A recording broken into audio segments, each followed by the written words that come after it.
আর মানুষজন খালি মনে করে আমি এত টাকা চার্জ করি, আপনি এক জায়গায় বলছেন। নীল নাফিসের এই আমরা যদি ফাইন্যান্সিয়াল এম্পায়ারের কথা চিন্তা করি পাই চার্ট, তাইলে মেইন বাল্ক কোথা থেকে আসে? এনআই চৌধুরীর 5 লাখ সাবস্ক্রাইবার, এনআই চৌধুরী একটা ভিডিওর স্পন্সরশিপের জন্য 1.5 লাখ টাকা নেয়। কথার কথা। নীল তো একটা ওভারনাইট সাকসেস। নীলের কোনো তেমন যোগ্যতা মনে হয় আছে কিনা আমি জানি না, মনে হয় নাই। এবং ওই পডকাস্ট ভাইরাল হয়েছে দেখে ও এখন অনেক ফলোয়ার। বুলিয়ানে গেলে কেউ যদি সার্চ দেয় ইউটিউবে যে Okay. বুলিয়ান সার্চ কিভাবে করবে লিঙ্কডইনে, তারা বুঝে যাবে যে কি ওয়ার্ডস আমার সার্চ করা লাগবে, তাই এটা পেয়ে যাবে। তুমি একটা ভালো নেটওয়ার্ক বানানোর জন্য কি করছো? আমি চেষ্টা করি সব পরিচিত মানুষজনকে নেওয়া, আমার পরিচিত বা আমার ফ্রেন্ডের পরিচিত বা আমার আত্মীয়র পরিচিত, যারা আসলে অনেক টাকা দরকার, তার মানে সে খুব ডেডিকেটেড, সে খুব লয়াল। সো ওই 7 লাখ থেকে বেড়ে এখন আসলে কত টাকায় আসছে জিনিসটা, তার মধ্যে নিজের পার্সোনাল ওয়েলথে কত অ্যাড হয়? আগে অ্যাটলিস্ট ম্যানুয়াল ওয়ার্ক করার পরে বাজে কোয়ালিটি হইতো, এখন আর ম্যানুয়াল ওয়ার্কের এফোর্ট নাই।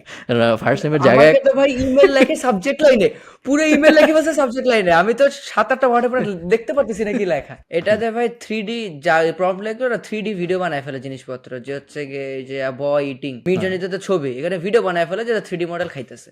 আই থিঙ্ক আমাদের ইন্ডাস্ট্রিগুলায়, আমার ইন্ডাস্ট্রিতে এবং তোমার ইন্ডাস্ট্রিতে আই থিঙ্ক অনেক চেঞ্জেস আসবে। মোর ট্র্যাডিশনাল ইন্ডাস্ট্রিতে আই ডোন্ট থিঙ্ক খুব তাড়াতাড়ি কোনো বড় চেঞ্জ আসবে। তো আমাদের ওই শিফটটা কখনো হবে? ওই দিক থেকে আমরা মেনে নিচ্ছি এআই বেস্ট, আবার যখন আমার চিকিৎসা করা লাগবে মেনে নিচ্ছি এআই কিছুই না, ওই আমার ডাক্তারি সব। বড় কিন্তু ওই জিনিসপত্র ক্রিয়েটরদের কি হবে এখন? Creator is least of anyone's concern.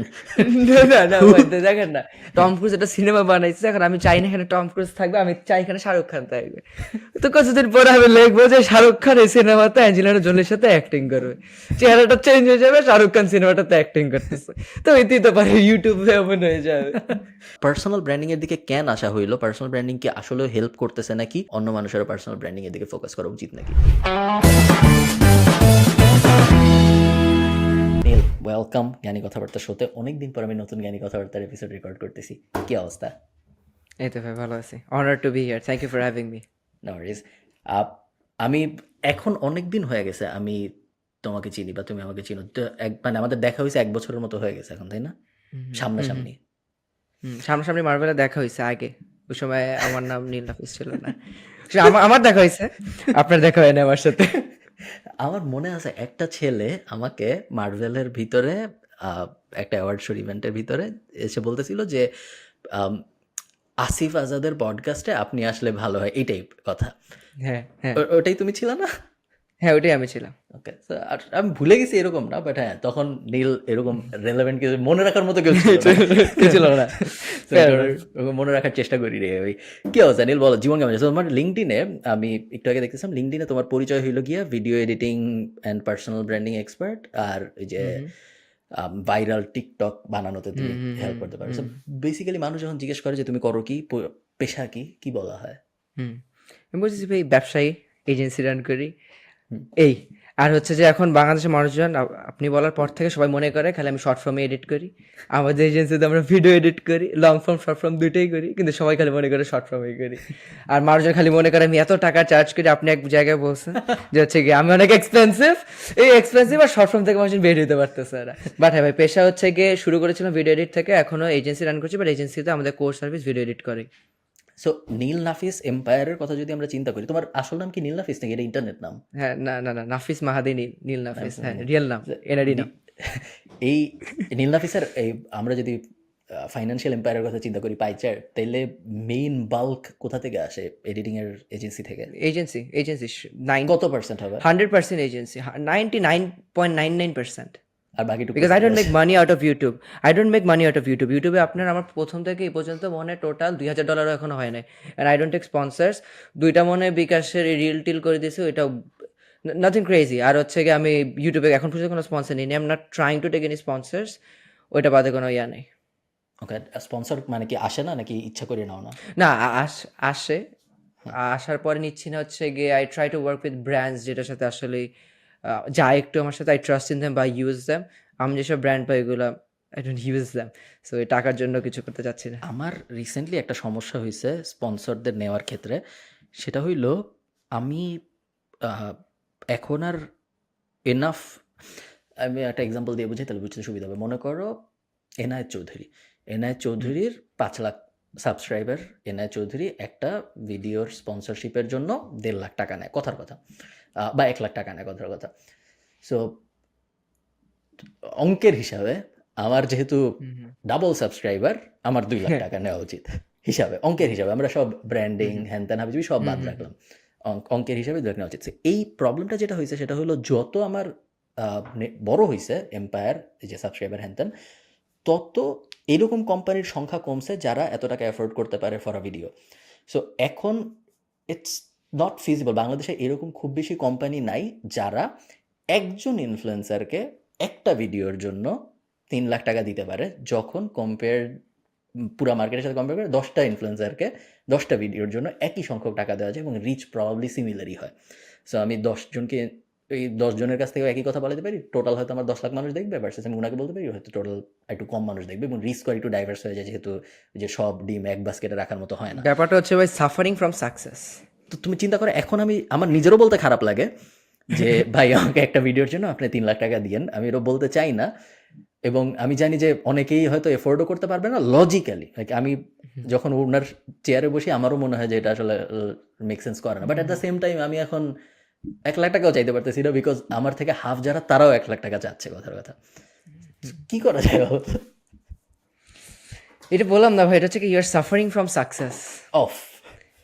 এটা এটা এই অবস্থা এখন হচ্ছে কি আমার কাছে মনে হয় আপনি যেটা বললেন যে অনেক ভিউস অনেক কিছুতেই আসে, কথা হচ্ছে কি কনভার্সন কতখানি, আপনার ভিডিও থেকে যতখানি মানুষজন কিনবে, অন্য একটা টিকটকে 2 লাখ হইলো কি এত মানুষ দেখবে নাকি না, 2 মিলিয়ন ভিউজ হইলো দেখবে নাকি না, কনভার্সনটা বুঝে না। দেন আগে আমাদের এরকম আরও নাই। আমাদের এডিটিং সার্ভিস সব বুঝে, যেটা বললাম এজেন্সিরও সব বাইরের ক্রিয়েটার, কারণ বাংলাদেশে কি অ্যাফোর্ড করতে পারবে না, কারণ কিভাবে অ্যাফোর্ড করবে, তাদের আরও নাই। ইভেন এই যে তুমি ভিডিওর শুরুর দিকে বলতেছিল না যে আমি মানুষকে বলছি যে নীল এক্সপেন্সিভ, এই কারণে মানুষ হয়, নীল অ্যাকচুয়ালি এক্সপেন্সিভ বাংলাদেশের কনটেক্সটে। সো আমি একটু সহজ করে বলে দিই, তাহলে বুঝতে সুবিধা হবে। তুমি যদি ক্লিপ কাটো তাহলে তোমার অডিয়েন্সেরও বুঝতে সুবিধা হবে। নীল আমাকে ওর সার্ভিস পিচ করছিল, যেইখানে একটা রিল এডিট করার জন্য $30 আশপাশে, সম্ভবত 20-30 এরকম ছিল। তো বাংলাদেশের কনটেক্সে যখন আমার বাংলাদেশি লেবার পুলের অ্যাক্সেস আছে, তখন আমি একটা রিল এডিট এর থেকে অনেক কমে করাইতে পারি, এর 10 ভাগের 1 ভাগে করাইতে পারি। সো $1 থেকে শুরু করে $2, $3, এবং আমার মনে হয় না বাংলাদেশের লেবার পুলের কথা যখন চিন্তা করি, 29x ডিফারেন্স ইন কোয়ালিটি, যার $1 দিয়ে আমি যাকে করাচ্ছি ভার্সেস নীল থেকে যদি $30 দিয়ে করাই, নীল তো নিজে বসে বসে আমার ভিডিও এডিট করবে না, নীল যাকে দিয়ে করাচ্ছে আমি তাদের দিয়েই করাচ্ছি, কিন্তু যেহেতু সে নীলও বাংলাদেশে আমি বাংলাদেশি, তো বাংলাদেশি একজনের জন্য নীল আসলে আইডিয়াল এজেন্সি না, কনসিডারিং প্রাইস। এটা ছিল আর কি আমার মাথায়।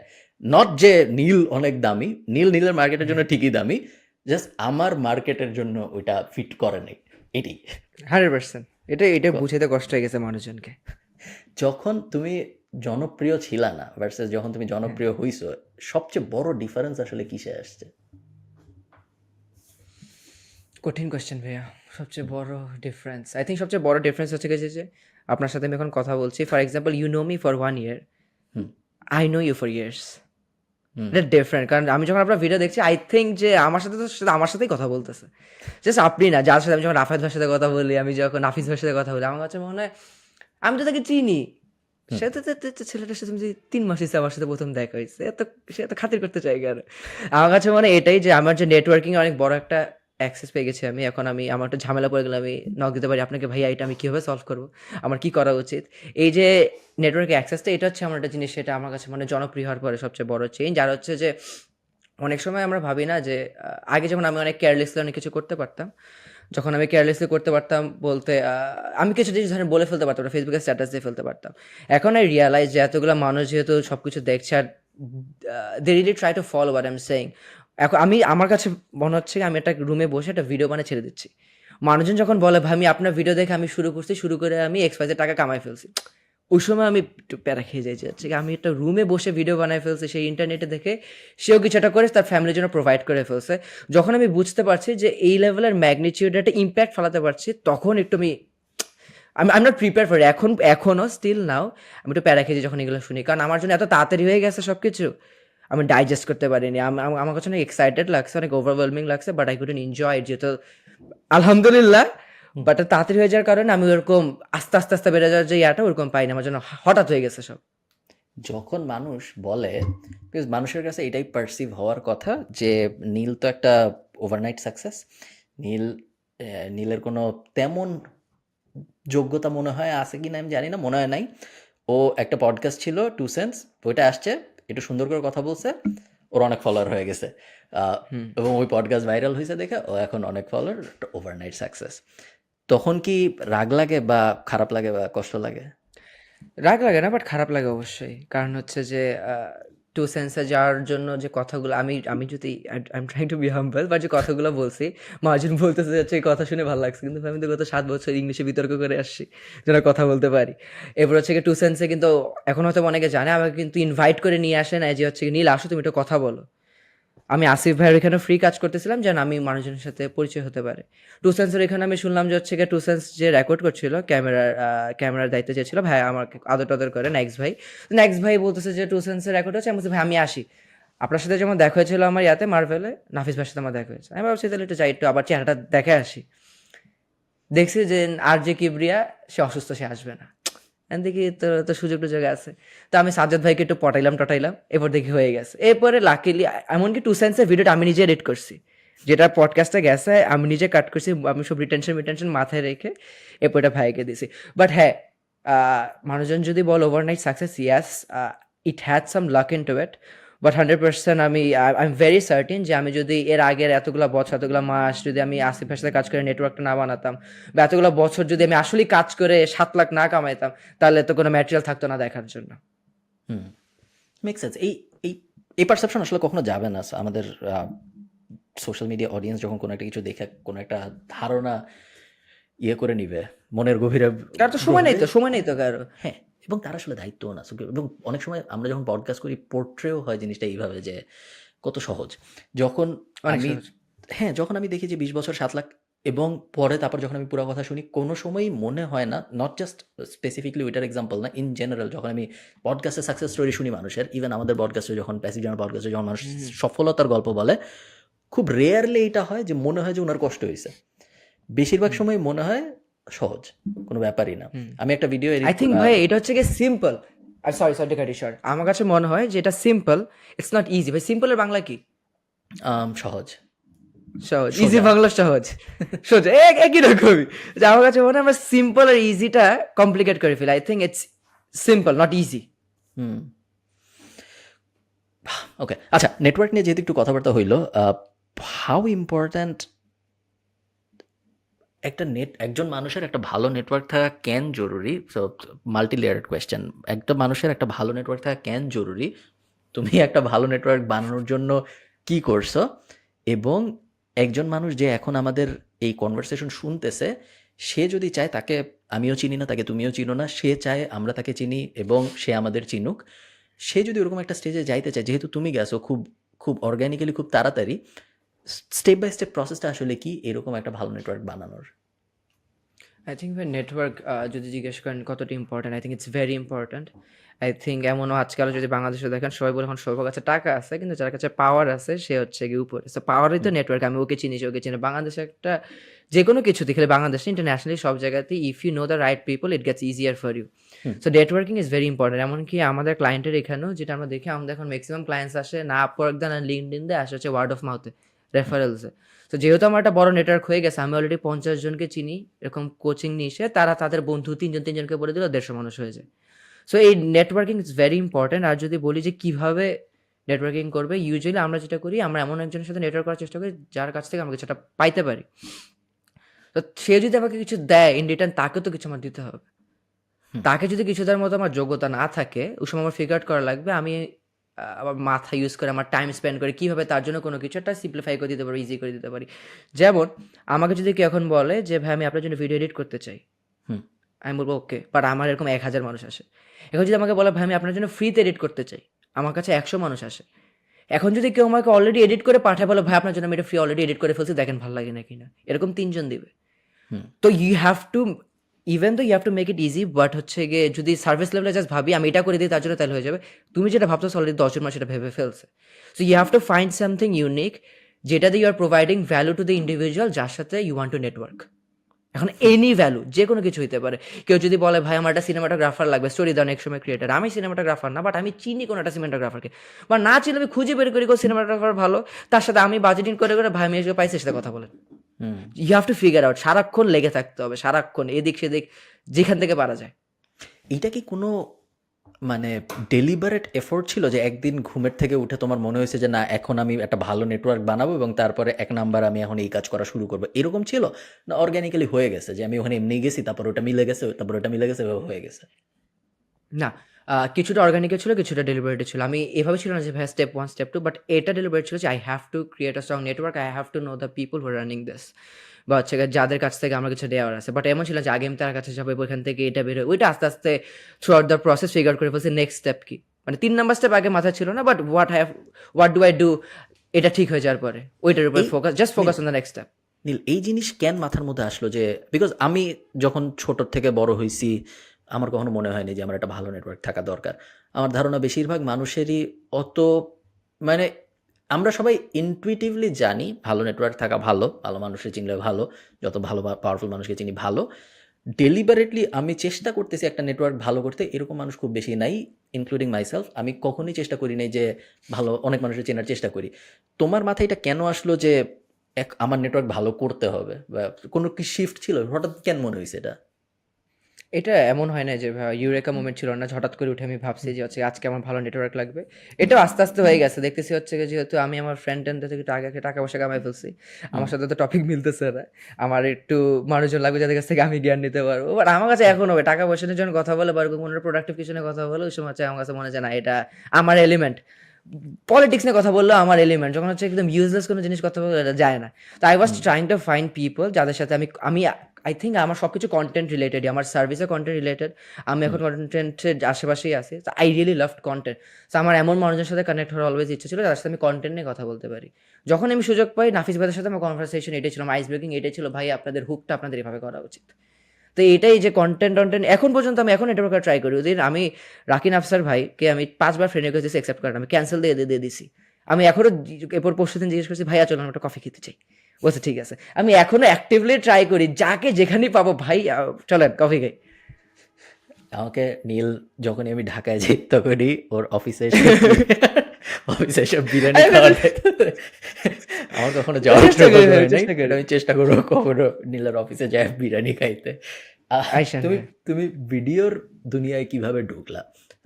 ভিডিও এডিটিং জেনারেলি যেটা হয়, আমরা বা ইভেন আমাদের ভিডিও যারা দেখতেছে তারাও, আমাদের 10টার মতো স্কিল আছে, হাতে গোনা বলা যাবে 5টা 6টা স্কিল আছে যেগুলোই সবাই হইতে চায়। আহ, এই যে স্কুল থেকে ইউনিভার্সিটি, কলেজ এবং তারপর ইউনিভার্সিটি, এই পুরো ফেজটার মধ্যে 5-6টা ইন্টারনেট স্কিল আছে যেগুলো সবাই করতে চায়। ডিজিটাল মার্কেটিং, গ্রাফিক্স ডিজাইন, তারপরে এই হ্যান ত্যান হাবিজাবি, অ্যামাজন FBA, অ্যাফিলিয়েট মার্কেটিং, হ্যান ত্যান হাবিজাবি কয়েকটা আছে যেগুলোই আসলে সব মানুষ হইতে চায়। তোমার কখন মনে হলো যে ভিডিও এডিটিংয়ে যাওয়া উচিত, কেন মনে হলো ভিডিও এডিটিংয়ের ভিতর প্রসপেক্ট আছে, এইটা ফার্স্টে, তারপরে শুনবো যে জিনিসটা আসলে দাঁড়াইলো কিভাবে। কোনো ভাবা চিন্তা ছিল না। আমি ছোটবেলা থেকে আমার ফেসবুক অ্যাকাউন্ট যেটা আমি এখন চালাই সেটা 2010 সালে খুলে দিয়েছিল আমার মা, তখন থেকে আমি চালাই। তখন ছোটবেলা থেকে খুব টেকনোলজি সেন্ট্রিক, ফেসবুক ইউজ করাকে টেকনোলজি সেন্ট্রিক হওয়া না বলে? না না না না না না না। কিন্তু 2010 সালে যদি আমার বয়স কত ছিল, আমার বয়স যদি সময় 7 বছর থাকে, তখন থেকে যদি আমি ফেসবুক, এখন সবাই চালায়, 7 বছর থেকে আমি ফেসবুক চালাই, ওই সময় আমি কম্পিউটার মধ্যে চালাতে পারি, আমি চিট করে লিখতে পারি ভাইসিটিতে ছোটবেলা থেকে। আমি সেলফ প্রোক্লেমডি ধরেন। তুমি কি ওই যে চিট হচ্ছে করতে আমি- পারতা যে আকাশ থেকে ট্যাঙ্ক পড়তো? হ্যাঁ, প্যান্সার, PNZ, সব পারি সব পারি। এরপর হচ্ছে যে তো ওই সময় থেকে ছোটবেলা থেকে কম্পিউটার এসব চালাতাম। তো আমি নিজেকে মনে করতাম আমি টেক সাভি, কারো ফোন নষ্ট হয়ে গেলে, কারো ফেসবুক অ্যাকাউন্টে পাসওয়ার্ড ভুলে গেলে আমাকে বলতো, আমি মনে করি আমি পারি। তো আমি হচ্ছে গিয়ে যখন PCTC কিনলাম, কেনার পর আমি চেষ্টা করছি আমি ফ্রিল্যান্সিং করবো। তো ফ্রিল্যান্সিং করার সময় ওই সময় আমি খালি একটা জিনিসই বুঝি, ওই সময় ডেটা এন্ট্রি। 4 বছর আগে সবাই ভিডিও এডিট এত সময় ফ্যান্সি ছিল না, এই ডেটা এন্ট্রি করবো। আমি খুঁজতে গেছি, আমি যেহেতু ইংলিশ ভার্সনে পড়ছি, তো আমি ভাবছি হচ্ছে গিয়ে ওই ট্রান্সলেশন করবো। আমি ট্রান্সলেশন করতে যে দেখি তো এই বাংলা থেকে ইংলিশ তো কেউ ট্রান্সলেশন করতে চায় না, ইংলিশ থেকে কেউ বাংলা চায় না, অন্য দেশি ভাষা তো আমি পারি না। আর আমি কি করবো, যত ডেটা এন্ট্রি কাজ খুঁজি পাই না। তো ওই সময় আমি অ্যাকাউন্ট খুলি ফাইবারে, freelancer.com, আপওয়ার্কে খুলি না। ওই সময় আপওয়ার্কে অ্যাকাউন্ট খুলতে ভেরিফাই করতে অনেক ঝামেলা, অনেক বিশাল বড় স্টেপ, এত কিছু আমি বুঝি না। freelancer.com-এ গেছি, ওইটা একটা আমি ভুলে গেছি এটা কেমন, কিন্তু দেখি একটা ডাটা এন্ট্রি জবে 100টা মানুষ কমেন্ট করে রাখছে, এরকম কিছু একটা কমেন্ট করার একটা সিস্টেম, 100 জন মানুষ লিখে রাখছে। আমি অনেক কমেন্ট করছি, দেখি আর কমেন্টও করতে দেয় না, কিছুটা লিমিট আছে, সেটাও শেষ। এবার ফাইবারে আমি একটা গিগ খুলছি, এও কিছু হয় না। আরে এবার আমি আবার গেম টাইম খেলা শুরু করছি, PCTC কিনছি, গেম টাইম খেলতেছি। এরপর আমি হইলো কি আমি আপওয়ার্কের একদিন অ্যাকাউন্ট খুলছি, হঠাৎ করে ইচ্ছা হয়েছে আপওয়ার্ক অ্যাকাউন্ট খুলছি। খোলার পরে দেখি এখানে অ্যাপ্লাই করি, কোনো লাভ হয় না। এরপরে আমি বলছিলাম টু সেন্সের জন্য বেশি এটা এলাবোরেট করবো না, আমি হচ্ছে গিয়ে একটা ফেসবুক গ্রুপে ঢুকার পরে প্রতিদিন আমি পোস্ট দেখি মানুষজন আপওয়ার্কে কামাচ্ছে, ওই দিন রাতে যে আমি 3-4টা প্রপোজাল দিই আপওয়ার্কে। সো আপওয়ার্কে প্রপোজাল দেওয়ার পরে প্রথম কয়েকটা প্রপোজালেই কানেক্ট হয়ে যায়, যে আই ফাউন্ড আ গায় যে হচ্ছে গিয়ে আমাকে হায়ার করে ফেলবে। কিসের ও জন্য? আচ্ছা, ডেটা এন্ট্রির ও জন্য? সরি, আমি একটু মিস করে ফেলছি। ডেটা এন্ট্রির জন্য তো কিছু পাচ্ছিলাম না। পরে আমি ভাবলাম আর কি করতে পারি, তো ফ্রেন্ডদের সাথে বের হয়ে ওই যে মাঝে মাঝে মোবাইল দিয়ে ভিডিও টিডিও করে না, ওগুলো আমি 2-3 বার এডিট করছিলাম বাসায় এসে প্রিমিয়ার প্রোতে। তো আমি হঠাৎ করে দেখি কি ভিডিও এডিট করে ওই গ্রুপের মধ্যে মাঝে মাঝে টাকা কামায়। আরে ভিডিও এডিট করে টাকা কামানোর জন্য আমি ভাবিই নেই। এরপরে দেখলাম যে আসলে ভিডিও এডিট করার জন্য ট্রাই করি। এরপরে আপওয়ার্কে আমি ভিডিও এডিটর হিসেবে ট্রাই করা শুরু করছি। মাইকটা ছেড়ে বলো কথাবার্তা। আচ্ছা, শোনা যায় না? এই না, শোনা যাচ্ছে, এই হাতটার নয়েজ আচ্ছা, আসতেছে। হ্যাঁ, ওকে, সরি। তো এরপরে আমি দেখলাম যে না, আসলে ভিডিও এডিট করে টাকা কামানো যায় হ্যাঁ। এই আপওয়ার্কে। তো ওই সময় এত মানুষ প্রপোজাল দিত না, হাইয়েস্ট গেলে 15-20 জন হয়তো বা একটা জবের প্রপোজাল দিতে, বেশি দিত না। তো ট্রাই করতে করতে যেহেতু আমি ইংলিশ টুকটা পারতাম, কাভার লেটার সুন্দর করে লিখে টেকে দেখলাম পেয়ে গেছি একটা। পেয়ে যাওয়ার পর ছোট করে বলে ফেলি এখন ভাই যে this guy he hired me Barstool স্পোর্টসের জন্য কাজ করার জন্য। I work there for 3 years. এরপর last I was working that well. এরপর আমার কাছে মনে হচ্ছিল যে আই নিডেড আ শিফট। এরপরে ওই অবস্থাতেই কাইন্ড অফ গট ফায়ার্ড 2 বার। এরপরে হচ্ছে যে থট যে না, আমার এখন একটা এজেন্সি শুরু করা উচিত। সবসময় বলতাম যে হচ্ছে কেন আমি কোনো সময় মানুষজন হায়ার করবো, তাদের দিয়ে কাজ করবো, কিন্তু ক্লায়েন্ট তো আমি ইভেন তো আমার 3 বছরের এক্সপিরিয়েন্স, বাট আমি একটা ক্লায়েন্টের সাথে 3 বছর কাজ করছি, সেটা আমার মার্কেট প্লেসে ছিল না, তো আমার প্রোফাইলেরও বাজে অবস্থা, আমি অনেক সেলসও ভালো শিখি নাই, বাট আমি এডিটিং খুব ভালো করে শিখে গেছি ততদিনে। ওইসব আমি চেষ্টা করা শুরু করতেছি। হ্যাঁ, sorry ভাই। সো প্রথম 3 বছর আমি সামারি করি। সো কিছু পারতাম না, ডেটা এন্ট্রি দেখছি মানুষ করে, ডেটা এন্ট্রি করতে চাইছি, ডেটা এন্ট্রি করতে যেয়ে কোনো লাভ হয় নাই। যতগুলো মার্কেট প্লেস ছিল সব কটা মার্কেট প্লেসে যেয়ে কোনোটাই কোনো একটা লাভ হয় নাই।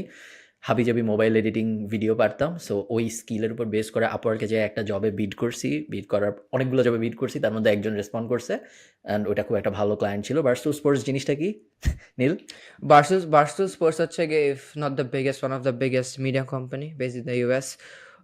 ওরা স্পোর্টস ব্রডকাস্ট করে, মানে লোগান পল, ফ্লয়েড মেভেদার, সব ওদের ambassador, CEO Dave Portnoy, he is a big seller in US as well.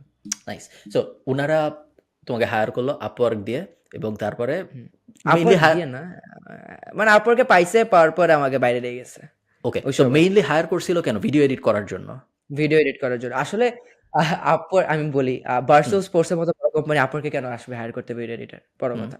তো বার্সেল স্পোর্টসের একটা কনসার্ন ছিল, একটা পডকাস্ট ছিল, ওইটা ছিল heart factor news. It was the most listen to daily news podcast, মানে এভরিডে ওদের একটা পডকাস্ট বেরোয়, এভরিডে ওদের এরকম জুম টুমি ওরা করতো পডকাস্টটা।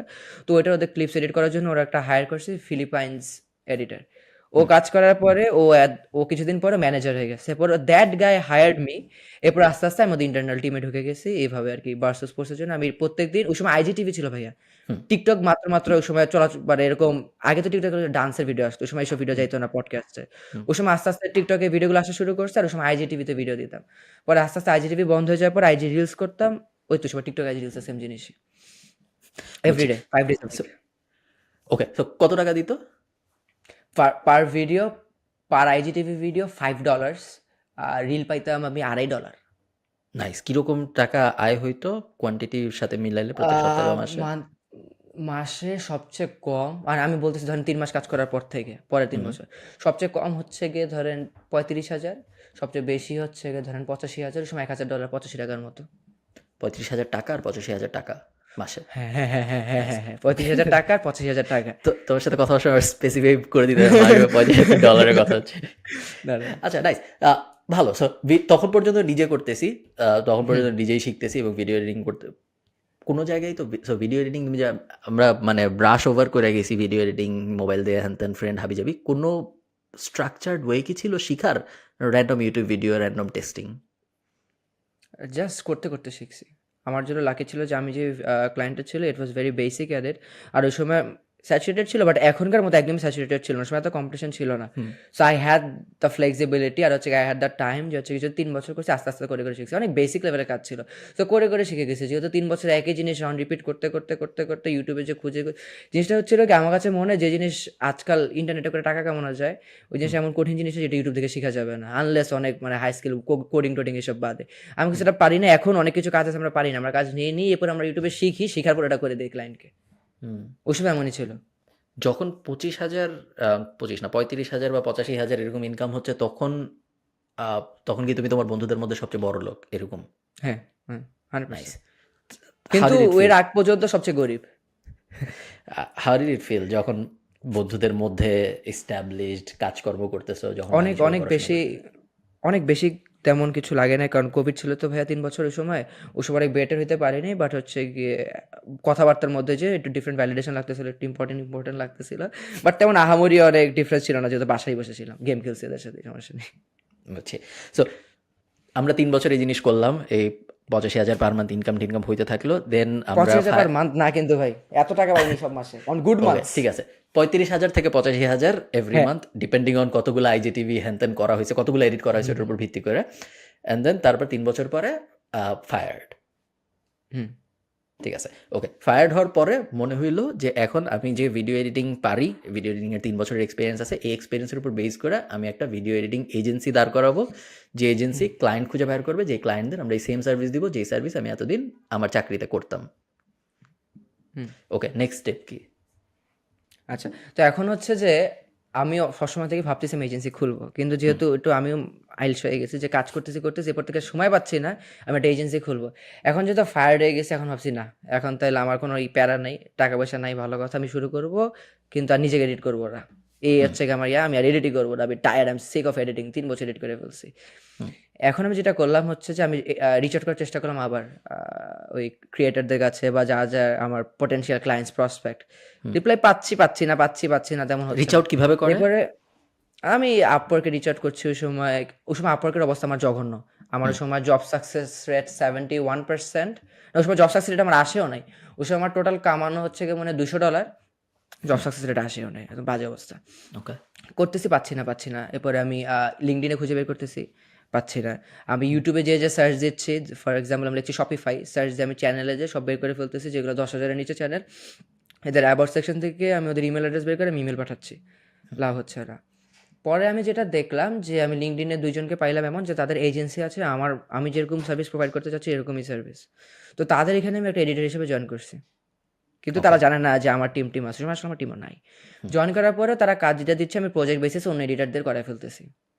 এরপর ওদের সাথে আমি বললাম যে ভাই দেখেন, আমি নিজে এডিট করতে চাই না, আপনার এজেন্সি চালাচ্ছেন, একটা হোয়াইট লেভেল পার্টনারশিপে যাই, আমি এডিটার হায়ার করি, আপনাদের সব কাজ আমি করে দিব। ওরা হচ্ছে ঠিক আছে ডান। এটা একটা ক্রোয়েশিয়ান এজেন্সি, ওরা রাজি আমার সাথে, মানে ক্লায়েন্ট আমেরিকানি, বাট ওই যে 2 জন ছিল তারা, যাদের এজেন্সি তারা ক্রোয়েশিয়ান ছিল। সো এরপর আমি হচ্ছে গিয়ে আমার স্কুলের এক বড় ভাই আছে, তার ওই সময় আমার বড় ভাই, কিন্তু ওই সময় সে কোনো একটা ফ্যামিলির কারণে সে আবার এই লেভেল পরীক্ষা দিচ্ছিল। তো তাকে অনেক রিকোয়েস্ট করে বললাম যে ভাই আসেন, আপনি আমার সাথে এডিট করবেন। তো সে আসা শুরু করলো, সে আমার বেডরুমে, আমার বেডের পাশে হচ্ছে গিয়ে আমার পিসিতে সে এডিট করে। কিছুদিন আগে আমি একটা ল্যাপটপে গেছিলাম টাকা পয়সা জমা, একটা ম্যাক, আমার ল্যাপটপও আছে, তার পিসি আছে, সে এডিট করতে পারে না। সো ক্লায়েন্ট ভিডিও দেয়, সেও এডিট করে, আমিও এডিট করি, তাকে আমি মাসে বেতন দিচ্ছি ফুল টাইম, মানে 20,000 টাকা বেতন দিই সব ভাইকে। কিন্তু তার কাছে যাচ্ছে না, আমার কাছে যাচ্ছে, আমার কাছে তাকে আমার শিখাইতে হবে, কিন্তু ওই সময় আমার এত পরিচিত মানুষজন নেই যাদেরকে আমি শিখাতে পারবো। আর এমন যারা আছে তারা হচ্ছে 2 দিন পর আর আসে না। তো তারা বলছে তোমার বেতন দিব, তুমি বেতন দিয়ে শিখো। এরপরে সে আস্তে আস্তে শিখতেছে, এরপরে দেখা যাচ্ছে কি আসলে তাও সাস্টেন করতে পারতেছি না এটা। এবার ভাইকে বললাম যে ভাই আসেন, আপনাকে আমি প্রজেক্ট বেসিসে কাজ দিব, আমি আপনাকে ফিক্স পেরিয়ড রাখতে পারতেছি না। ভাই বললো ঠিক আছে। এরপর আবার আস্তে আস্তে কাজ বাড়া শুরু করলো, এজেন্সি আরও মাল্টিপল এজেন্সিজ আমি রিচ আউট করলাম, যেহেতু ক্রিয়েটার পাচ্ছি না, দেখলাম কি এজেন্সির এত মেসেজ পায় না, ক্রিয়েটাররা যত মানে মেসেজ পায়। ওই সময় আমার জন্য ইজিয়ার ছিল জাস্ট এজেন্সিদের কাছে রিচ আউট করা, তাহলে একটা এজেন্সি পাইলে আমি তাদের থেকে আরও 10টা ক্লায়েন্ট পেয়ে যাই। তাদের জন্য আমি সব করতাম, ভিডিও এডিটও করতাম, ক্লায়েন্ট কমিউনিকেশনও আমি করতাম। তারা ক্লায়েন্টের সাথে আমাকে গ্রুপ চ্যাটে বসাই দিত, সে আমাকে বলতো যে হি ইজ দ্য এডিটার, ও কথাবার্তা বলবো, আমরা ক্লায়েন্টের সাথে কথাবার্তা বলে টলে সব করে ফেলতাম। টাকা পয়সা খালি ওরা নিত, ওরা নিয়ে আমাদের পাঠিয়ে দিত মাস শেষে, মান্থ এন্ডে। আস্তে আস্তে প্রজেক্ট বেসিসে কাজ করতে করতে দেখা গেল যে আমার 7-8 জন আমার সাথে প্রজেক্ট বেসিসে কাজ করতেছে, যারা টপ 3, তারা দেখা যাচ্ছে একজন মাসে 30,000, 50,000, 60,000 পর্যন্ত কামাই ফেলছে। আবার আমার সাথে ইন্ডিয়ান কয়েকজনও কাজ করতেছে এমপ্লয়, সাউথ কোরিয়ান মানুষও কাজ করতেছে, পাকিস্তানের মানুষ কাজ করতেছে। এরপরে দেখলাম হচ্ছে কি যে না, প্রত্যেক মাসে আমার ধরেন টানা 3-4 মাস মাসে 5 লাখ টাকার মতো আমি পাচ্ছি, রেভিনিউ হচ্ছে আর কি। ওই সময় আমি দেখলাম যে আমি ওই সময় কাজ করতাম কি, ধরেন আমাকে একটা ভিডিওর জন্য যদি 4,500 টাকা দেয়, আমি 1,500 টাকা রেখে তাদের 3,000 টাকা দিতাম। যদি 6,000 টাকা দেয়, তো আমি 1,500 টাকা রেখে তাদেরকে আমি 4,500 টাকা দিতাম। মানে লং ফরম্যাট ভিডিও থাকলে 1,500 টাকা আমি রাখতাম, শর্ট ফরম্যাট ভিডিও এলে হচ্ছে আমি ধর 700-800 টাকা রাখতাম, যদি 2,000 টাকা দিত তাহলে 1,000 টাকা রাখতাম, এরকম। আমি 1/3 রাখতাম, বাকি 2 ভাগ ওদের দিয়ে দিতাম। এরপর দেখলাম যে আসলে যদি আমি তাদেরকে ফুল টাইম পেরোলে রাখি, প্রজেক্ট বেসিসে না রেখে, ইনিশিয়ালি আমার একটা লস হবে, বাট স্কেল করতে গেলে আমার জন্য ইজিয়ার হবে। আমি বেশি রাখতে পারবো আরো। হুম। সো তাদেরকে আমি বললাম যেটা রিমোট যারা ছিল, একজন জাস্ট আমার বাসায় এসে করতো, যেটা বললাম আমার স্কুলের সিনিয়র, বাকি সবাই টিম মেম্বাররা বাইরে বাইরে করতো। সবাইকে বললাম চলে আসো অফিসে। হুম। অফিস হচ্ছে গিয়ে আমার আম্মুর একটা ছোট রুম আছে আমার আরেকটা বাসার মধ্যে, রিকোয়েস্ট করে ছোট একটা রুম নিলাম, মানে ভালো অবস্থানে, ভেরি শেডি। ওটার মধ্যে বসে আমি 2-3 মাস টাকা জমায় 3 লাখ টাকা দিয়ে 2টা পিসি কিনি, আর একটা পিসি তো আসি আগে বসায়, বাকি দুজনকে নিয়ে আসি। একজন থাকতো ময়মনসিংহ, একজন মোহাম্মদপুরে, তাদেরকে নিয়ে আসছি আমি, যে অফিসে কাজ করবেন তাদেরকে বেতন দিতাম আমি। যে ফার্স্টে ছিল তাকে 40,000 টাকা, তার অফিস আসার পরে 35,000। তাদেরকে বলছি ফিক্সড, এখন তুমি হয়তো বা আগের মাসে 50,000 টাকা কামাইছো প্রজেক্ট বেসিসে, বাট ঠিক নেই পরের মাসে 10,000 টাকা কামাইতে পারবা নাকি। এরাও বুঝছে যে না, এখন আমার ফিক্স পেরোলে থাকতে হবে। তারা চলে আসলো ভাইয়া। ওই সময় হচ্ছে গিয়ে আমি 2 সেন্সে গেছি। ওই সময় আমার 7 লাখ টাকা রেভিনিউ ছিল, নট প্রফিট। মানুষজন যেটা প্রফিট মনে করছে, 7 লাখ টাকা আমার টোটাল ইনকাম ছিল। ওই সময় যদি আমার ওই সময় প্রফিট ছিল ধরেন 1.5 লাখ টাকা, ওই সময় 4 লাখ, 3.5 লাখ, 4 লাখ, 2.5 লাখ এরকম প্রফিট মার্জিন ছিল আমার, কম বেশি। ওই 3 জন থেকে আস্তে আস্তে উই স্টার্টেড স্কেলিং, আউটরিচ আরো বড় করতেছি। We had more money to invest into the business. I think the easiest way to grow a business is to invest money into it. Freelancing মানুষ মনে করি আমরা যেসব কাজ করি এখানে টাকা ইনভেস্ট করা লাগে না। If you invest money in here it gets way easier সব জায়গায়। For example, if you are outreaching through email, if you buy এই যে লিড জেনারেশন করে এরকম অ্যাপ্লিকেশন, বা হচ্ছে গিয়ে ইমেল পাঠানোর জন্য ওই instantly.ai, মেইলচিম্প, টাকা পয়সা সব ইনভেস্ট করলে ইট গেটস ওয়ে ইজিয়ার। ওই সময় হচ্ছে টাকা আছে, আমি ইনভেস্ট করতে পারতেছি, আমি বাইং বেটার পিসিস, বেটার ল্যাপটপস, কাজ তাড়াতাড়ি হয়ে যাচ্ছে, রেন্ডার তাড়াতাড়ি হয়ে যাচ্ছে। 3 জন থেকে 5 জন, 5 জন থেকে 7 জন, এরপর আমি একে ক্লায়েন্টের সাথে কথা বলতাম, আমার এডিট করতে, এরপর আমি ম্যানেজার রেখে বলছি যেন আমার কথা বলা না লাগে। এরপর ওই অফিস চেঞ্জ করে নতুন অফিস নিয়ে নিলাম, টাকা পয়সা খরচ করে অফিস বানাইলাম, আরও সব পিসি সব ফালাই দেয়, সব ম্যাক নিয়ে নিলাম। এখন we are A team of 9-10। আমাদের আই হ্যাভ 16 এডিটার্স, 2 ম্যানেজার্স আর একটা helping hand, and that's how just it's going right now. এখন উই আর ডুইং গ্রেট, আগেচ্ছে মানে উই আর ভেরি স্টেবল। আস্তে আস্তে আস্তে আস্তে আস্তে আস্তে we took baby steps, but না এখন হচ্ছে we are good. But no, point to be noted, সব কিছু 1 বছরই হয়ে গেছে। 1 বছরের চেয়ে ধরেন 1 মাস বেশি, 12-13 মাস, বাট 12-13 মাস থেকেই জিরো থেকে এই পর্যন্ত। যদি আমি শিওর তোমাকে অনেক সবচেয়ে কমন প্রশ্নগুলো তুমি যেগুলো পাও, আমার মনে হয় তার মধ্যে একটা হইল কিভাবে আউটরিচ করে ক্লায়েন্ট পাবো। আই থিঙ্ক যেহেতু তোমার ভিডিও টিডিওর অ্যাঙ্গেলও অনেকগুলোই এরকম, তো আই থিঙ্ক এটা খুব কমন একটা কোয়েশ্চেন যেটা মানুষ জিজ্ঞেস করবে যে আমি যদি ওনার মতো হইতে চাই। সো স্টেপ 1 তো অ্যাকোয়ারিং স্কিল। সো আপনার যদি কিছু না থাকে, আপনি খামাখা মানুষের সাথে কথা বলে আপনি বলবেন এগুলো কি, আমার বলার কিছু নাই। সো স্টেপ 1 যখন আমার হয়ে গেছে, আমি স্কিল অ্যাকোয়ার করে ফেলছি। নীলের ক্ষেত্রে ওটা ছিল ভিডিও এডিটিং, আমার ক্ষেত্রে ইন দ্য ইনিশিয়াল ডেজ ছিল এসইও। বিভিন্ন হাজার হাজার স্কিল আছে, আপনি কোনটা শিখবেন আপনার ইচ্ছা। সো স্টেপ 1 যখন শেষ হয়ে যাবে, তারপর স্টেপ 2তে যেয়ে আমার যখন ক্লায়েন্ট অ্যাকোয়ার করতে হবে, ক্লায়েন্ট অ্যাকোয়ার করার জন্য এখন 2024-এ এসে তোমার কি মনে হয়, বিকজ তুমি অনেক ক্ষেত্রে আমার ইউটিউব গ্রোথও covid played a positive role. Covid না থাকলে হয়তো আমার ইউটিউব গ্রোথ এত ভালো হইতো না। কোভিডের সময় ভিডিওর বুম যত হয়েছে তার আগে অত হয় নাই। সো আই থিঙ্ক ওই লাক ফ্যাক্টরটা অনেক কাজ করছে আমার ক্ষেত্রে, তোমার ক্ষেত্রে হয়তো অনেক কাজ করছে। ওগুলো সব শেষ এখন। এখন আমরা নর্মাল দুনিয়ায় আবার চলে আসছি, যেই দুনিয়ায় রিসেশন চলতেছে, যেই দুনিয়ায় জব কাট হচ্ছে, বড় বড় কোম্পানির দুনিয়ার অবস্থা খুব একটা ভালো না। ইভেন ক্রিয়েটররাও প্রবলেম এখন কম ইনকাম করতেছে কম্পেয়ার টু 21-22-এ, 2021-2022-এ তারা যত ইনকাম করতেছে। এরকম একটা সময় এসে আমার স্কিল অ্যাকোয়ার করা হয়ে গেছে, এখন আমি চাচ্ছি ক্লায়েন্ট খুঁজে বের করবো। মানুষ আমি কিভাবে খুঁজে পাবো যে আমাকে টাকা দিবে? আই থিঙ্ক ভাইয়া সমস্যা যেটা হয়ে গেছে, সবাই এখন কম্পিটিশন অনেক বেশি। এখন ডিপেন্ড করে কোন নিশে কাজ করছে বা কোন ইন্ডাস্ট্রিতে কাজ করছে। যদি আমার ভিডিও এডিটিং নিয়ে কথা বলে, এখন সবাই ভিডিও এডিট করতে পারে, সবাই 10 জনের মধ্যে 8 জনই ভিডিও এডিট করতে পারে। ক্যাপকাট থাকার পরে তো আরও ইজি হয়ে গেছে, ক্যাপকাটে ফাটাফাটি এডিট করা যায়। সো এখন ওই বেসিক লেভেলে কাজ করে দিব অনেক কম টাকার জন্য, এদিন শেষ। এখন খুব অ্যাডভান্স লেভেলের কাজ করে দিব, বেশি টাকাই চার্জ করি, কোনো সমস্যা নেই। যদি ওই লেভেলের প্রিমিয়াম কাজ করতে পারে, তাইলে আমার কাছে মনে হয় ক্লায়েন্ট পাওয়া এখন ইজিয়ার, ইনস্টেড যে বেসিক লেভেলে কাজ করে সস্তায় কাজ করে দেবো এগুলো হচ্ছে। আর ক্লায়েন্ট কীভাবে পাবে আউটরিচের জন্য ভাই, I think still now LinkedIn অনেক ইম্পর্ট্যান্ট। আর যদি টাকা থাকে, আমি বাংলাদেশে ইটস টাফ ইনবাউন্ড লিডস পাওয়া। লিঙ্কডইন একটা প্রোফাইল করো, বড় করো, এই করো, অনেক লম্বা খেলা। এটা সাইডে থাকা উচিত, বা লিঙ্কডইন আউটবাউন্ড করার জন্য সেলস ন্যাভিগেটর কিনা উচিত। এরপরে আরও কিছু টুলস আছে, ফ্যান্টম বাস্ট হতে পারে, ড্রিপিফাই হতে পারে, অক্টোপাস সিআরএম হতে পারে। এরপরে এগুলা দিয়ে আউটরিচ করা উচিত। নীল আরেকটু ফানেল বানানো উচিত। সরি মাঝখানে থামালাম, ভাই। আরেকটু ভেঙে বলো, বিকজ আমার ধারণা অনেকেই বুঝবে না। সো আমি লিঙ্কডইন সেলস নেভিগেটর হইল লিঙ্কডইনের একটা প্রিমিয়াম ফিচার, যেটা কিনলে আসলে কি হয়? ওইখানে হচ্ছে গিয়ে আরো হাইপার টার্গেট করা যায়। For okay. এক্সাম্পল আমি যদি ভেঙে বলি যে লিঙ্কডইনের প্রিমিয়াম হচ্ছে গিয়ে সেলস নাভিগেটরে গেলে অনেকগুলো অপশন খুলে যায়, যেখানে হচ্ছে গিয়ে আমি ধরেন আমি যদি সার্চ দেই ভিডিও এডিটর আমি কোথায় চাই, কোন কোম্পানিতে চাই, কোন স্টেটে চাই, এক্সাক্ট কি কি পজিশন, হায়ারিং ম্যানেজার, সব কিছু আমি হাইপার টার্গেট করতে পারবো সেলস নাভিগেটর দিয়ে। প্লাস যারা লিঙ্কডইনে সিস্টেম হচ্ছে গিয়ে মেসেজ করা যায় হয়তো বা আমার first connection, second connection, third connection পর্যন্ত। সেলস নাভিগেটর থাকলে তাইলে একটু এক্সট্রা ভাবে আলাদা মেসেজ পাওয়া যায়, তাদের সাথে কানেক্ট করা নাই তাদের সাথে মেসেজ দেওয়া যায়, এটা লিমিট থাকে, ওই লিমিট পর্যন্ত দেওয়া যায়। সো সেটা একটা লাভ হচ্ছে। আর সেলস অনেকে লিঙ্কডইনে জানে না যে হচ্ছে একটা বুলিয়ান সার্চ বলতে একটা জিনিস আছে, এটা এখন আমার বলতে গেলে খুব মানে কমপ্লিকেটেড হয়ে যাবে। বা যদি রিসার্চ করে বের করতে পারবে বুলিয়ান সার্চ কি অ্যান্ড অর এভাবে দিয়ে একদম হাইপার টার্গেট করছে এক্স্যাক্ট আমার সার্ভিস কার কার জন্য লাগতে পারে। এদেরকে বের করে ফেলো লিঙ্কডইন, একটা প্রসপেক্টের লিস্ট হয়ে গেল, এরা আমার পটেনশিয়াল কাস্টমার। ফর এক্সাম্পল আমি যদি ভিডিও এডিটার হই, আমার কি বের করা উচিত, কতগুলা পডকাস্ট হোস্ট আছে লিঙ্কডইনে যাদের ডেসক্রিপশনে দেওয়া পডকাস্ট হোস্ট। আমরা আরো সহজ একটা এক্সাম্পল দিই, তুমি যেহেতু ভিডিও এডিটর তোমার জন্য একটু সহজ হয়ে যায় ভিডিও এডিটিং এর কথা বলে, মানে ধরো আমরা আর একটু জেনারিক স্কিল নেই, মনে করো আমি ভালো রাইটার, আমি খুব হ্যাঁ। ভালো লিখতে পারি, এখন আমাকে তো কেউ টাকা দেয় না লেখার জন্য, তো আমি চাই মানুষ আমাকে টাকা দেখ লেখার জন্য, আমি খুব ভালো কপি রাইটার।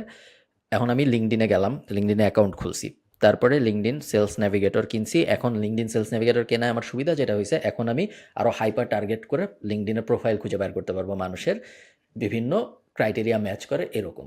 সো আমি যদি একজন রাইটার হই এবং আমি যদি এমন মানুষ খুঁজতেছি যারা আমাকে টাকা দিবে লেখার জন্য, তাহলে আমি কেমন মানুষ খুঁজবো? আমি বলি তুমি বলো ঠিক আছে নাকি। সো আমি এমন মানুষ খুঁজবো যাদের কোচিং বিজনেস আছে, ই কমার্স বিজনেস আছে, ইন জেনারেল স্মল বিজনেস আছে, যাদের বিজনেসের জন্য ওয়েবসাইটে বিভিন্ন জিনিস লেখা লাগে, হয়তো উইকলি ইমেল পাঠানো লাগে, হয়তো ওয়েবসাইটে বিভিন্ন ব্লগ পাবলিশ করা লাগে, অথবা হয়তো ওয়েবসাইটের সেলস কপি চেঞ্জ করা লাগে ফ্রিকোয়েন্টলি, অথবা অ্যাড কপি চেঞ্জ করা লাগে। সো যাদের ওয়েবসাইট আছে বা ই কমার্স আছে, শপিফাই টপিফাই আছে, তাদের তো অ্যাডও চালায়, সো অ্যাডের উপরেও নিচে লিখতে হয় কথাবার্তা। এরকম মানুষ আমি খুঁজে বের করতে চাই লিঙ্কডইনে, কীভাবে খুঁজে বের করবো? এই যে ই কমার্সে যখন যাবে তখন এই কিওয়ার্ডগুলো বের করা লাগবে, আমার কি কি বুলিয়ানে গেলে কেউ যদি সার্চ দেয় ইউটিউবে যে বুলিয়ান সার্চ কীভাবে করবে লিঙ্কডইনে, তারা বুঝে যাবে যে কি কি কিওয়ার্ডস আমার সার্চ করা লাগবে, তাই এটা পেয়ে যাবে যে ই কমার্স ইয়াতে কে কাকে পাইতে পারে। প্লাস আমার কাছে মনে হয় রাইটারদের জন্য অনেক ভালো অপরচুনিটি হচ্ছে গিয়ে ওই যে ইউটিউবের স্ক্রিপ্ট রাইটার্স, এডিটারদের ভরা কিন্তু ইউটিউবের স্ক্রিপ্ট রাইটার নাই। আমার প্রত্যেকটা ক্লায়েন্টের একই কথা যে আমার স্ক্রিপ্ট রাইটার খুঁজে দাও যে আমার জন্য এটা লিখে দিবে। সো এইগুলো এরকম you have to be creative with it. সবাই যেটা করে এটা যদি করি তাহলে কম্পিটিশন বেশিই থাকবে। ওইরকম একটা অ্যাঙ্গেল খুঁজে বের করা লাগবে যেটা একটা নিশ ক্রাউডকে আমি সার্ভ করতে পারবো, কিন্তু নিশ ক্রাউডের জন্য আমি একটা এক্সপার্ট হিসেবে নিজেকে দাবি করতে পারবো, তাহলে আমার জন্য এটা ইজিয়ার হবে to sell whatever service I have. So হ্যাঁ ভাই, তো সেলস নাভিগেটর থেকে আমি মানুষজনের লিস্ট বের করে ফেললাম। বের করার পরে আমি যদি একটা টুলের নাম বলি অক্টোপাস সিআরএম, কেয়ারফুল হতে হবে যেন অ্যাকাউন্ট ব্যান না হয়ে যায়, কারণ লিঙ্কডইনের এখন রুল হচ্ছে কি 1 সপ্তাহের মধ্যে মনে হয় 100 বেশি কানেকশন রিকোয়েস্ট পাঠানো যাবে না। সো ওইটা দিয়ে একটা অটোমেটেড ওয়েতে আপনি মেসেজ পাঠাতে পারবেন ক্লায়েন্টের কানেকশন রিকোয়েস্ট, যারা অ্যাকসেপ্ট করছে গুড, যারা অ্যাকসেপ্ট করার পরে তাদেরকে একটা থ্যাংক ইউ মেসেজ পাঠাতে পারবেন, যারা আবার এটা অ্যাকসেপ্ট করছে তাদেরকে একটা ফলো আপ পাঠাতে পারবেন। পুরোটা জিনিস আপনি একটা বানায় ফেলতে পারবেন ক্যাম্পেইন, যেটা একটা পর একটা হতে থাকবে। প্লাস প্রত্যেকজনকে একটা পার্সোনালাইজ মেসেজ লিখে ফেলতে পারবে। For example hey first name, এরপর হচ্ছে আপনার জেনারিক লেখা।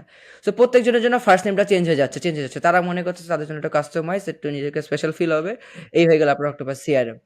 সো অক্টোপাস সিআরএম দিয়ে আপনি এই পার্সোনালাইজ কানেকশন মেসেজগুলো দিতে পারবেন, এরপরে তাদেরকে আপনি বুঝে শুনে সেল করবেন। আপনার কাছে যদি মনে হয় যে it's very easy to sell to them, তাহলে আপনি সাথে সাথে মেসেজেই পিচ করে দিতে পারেন সার্ভিস। বাট জেনারেলি আমরা এটা করতে চাই না। হঠাৎ করে সার্ভিস পিচ করলে মানুষ কিনতে চায় না, অনেক they feel like they are being sold, তাই তো? আমরা যেটা করি যে আমি আরেকটা টুল ইউজ করি, এঙ্গেজ এআই, এটাতে কমেন্ট করা যায়। সো এটাতে তাদের সাথে ইন্টারেক্ট করি কিছুদিন, এরপরে জিজ্ঞেস করি ভাই তোমার পডকাস্ট আছে, তুমি কি শর্ট ফর্ম কন্টেন্ট পোস্ট করো? বলে করি তো। আর যদি বলে করি তাহলে বলি রিচ তো কম, তোমার তো এইভাবে করা উচিত, কি বল আমরা এটা করে দিই তোমার জন্য। যদি এটা বলে করি না তাহলে বলি এটা তো তুমি করতে পারো, দেখো এক্স ওয়াই জেড এটা করতে, আমরা তাদেরকে হেল্প করছি, এই হয়ে গেছে, তা তোমার জন্য why don't we do the same for you. ওরা বলে ঠিক আছে। তো দ্যাটস হাউ ইট ওয়ার্কস একটা জায়গায়। আরেকটা জায়গায় যেটা আমরা এখন বলি, যেহেতু আমার এখন একটা বড় টিম হয়ে গেছে, অনেক হয়তো এটা পারবে না, বাট যদি ইনিশিয়ালি স্টার্ট করে তারাও করতে পারে।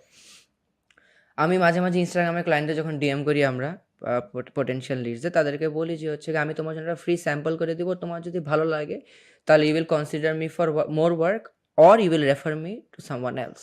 তো আমি তাকে একটা ফ্রি স্যাম্পল করে দিই, কিন্তু আমার স্যাম্পলের মধ্যে আমি বিশাল বড় আমার ওয়াটারমার্ক লাগায় রাখি। হুম ও যখন আমাকে বলে যে হচ্ছে কোনো জায়গাকে রেফার করে, তখন আমি তাকে ওয়াটারমার্কটা সরিয়ে দিয়ে দিই।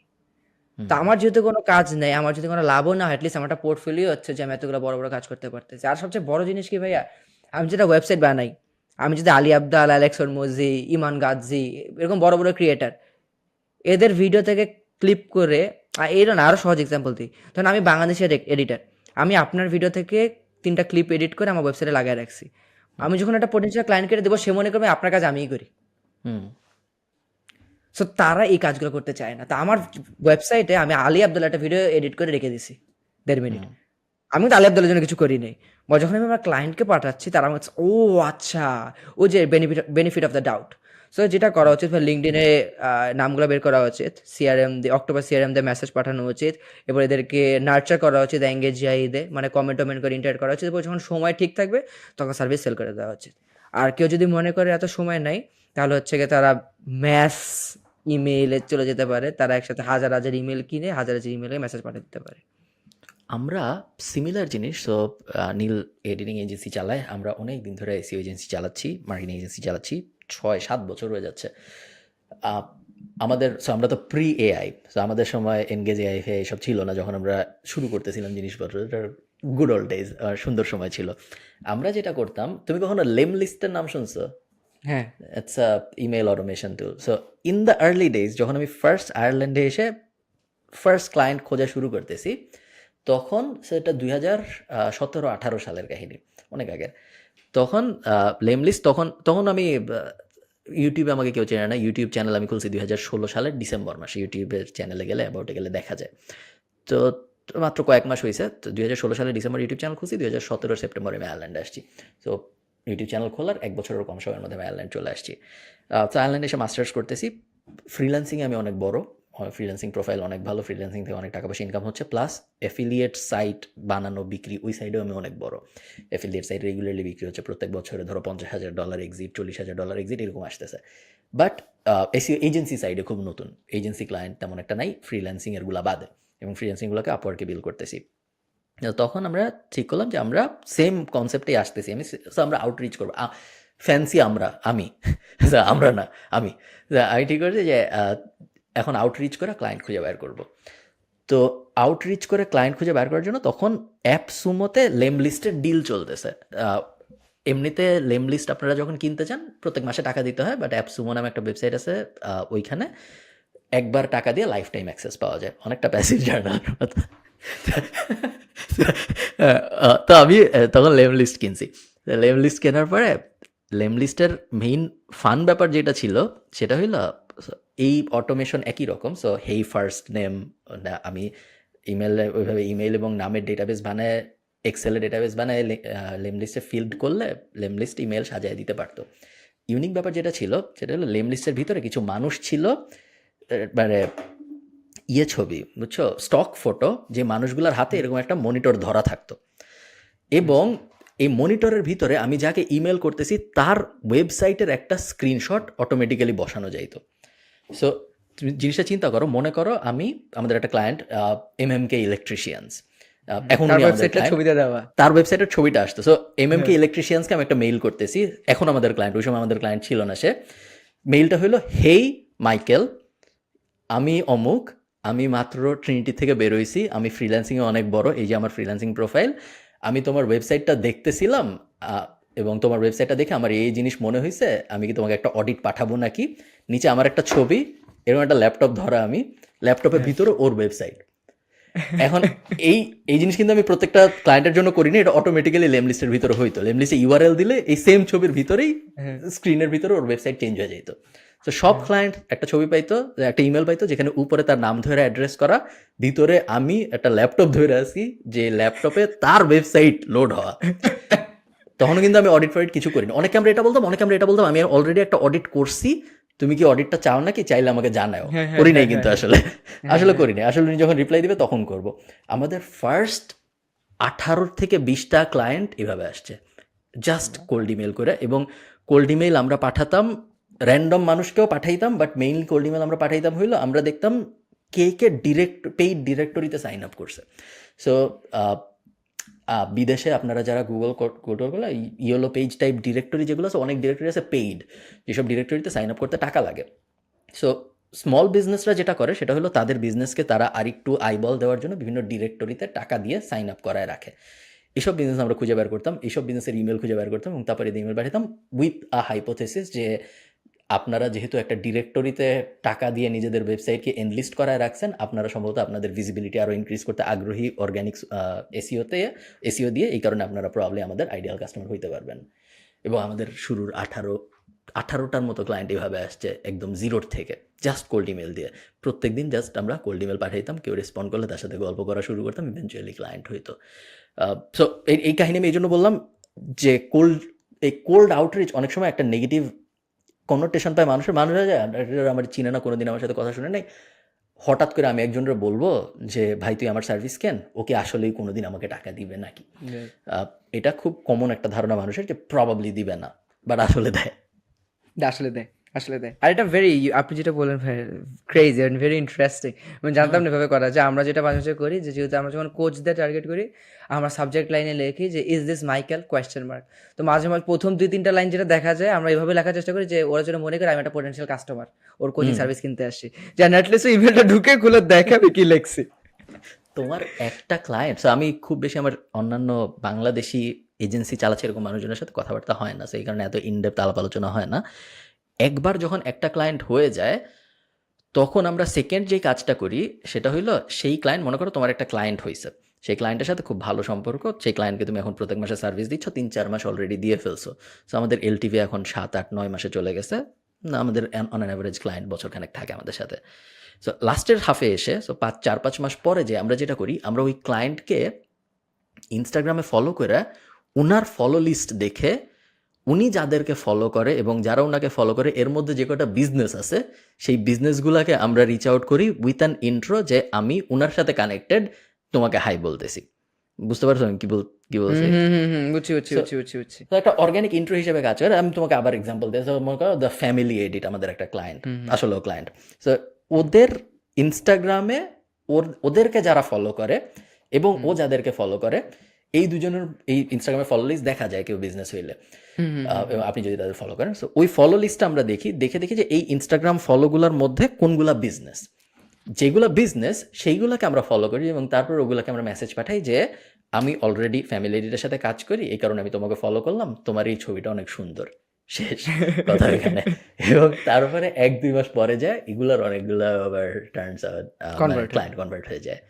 সো কোল্ড আউটরিচের ওয়ার্ল্ডটা খুবই ফ্যাসিনেটিং। আই থিঙ্ক অনেক কিছু এক্সপ্লোর করার পসিবল মানুষের, জাস্ট মানুষ করে না বিকজ তারা শুরুতেই ধরে নেয় যে হবে না।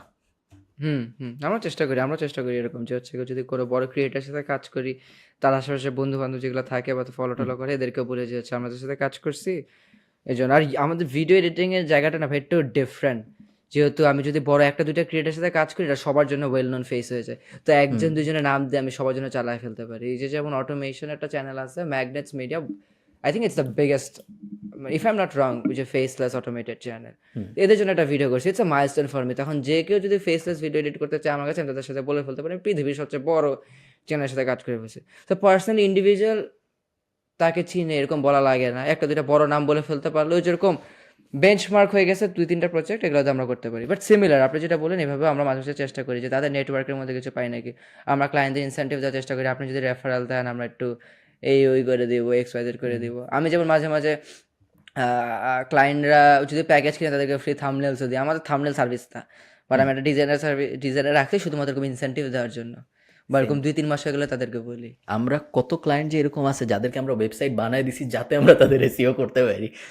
তাদের ওয়েবসাইট ছিল না, বা থাকলেও খুব যে amuk.business.google এই টাইপ ওয়েবসাইট।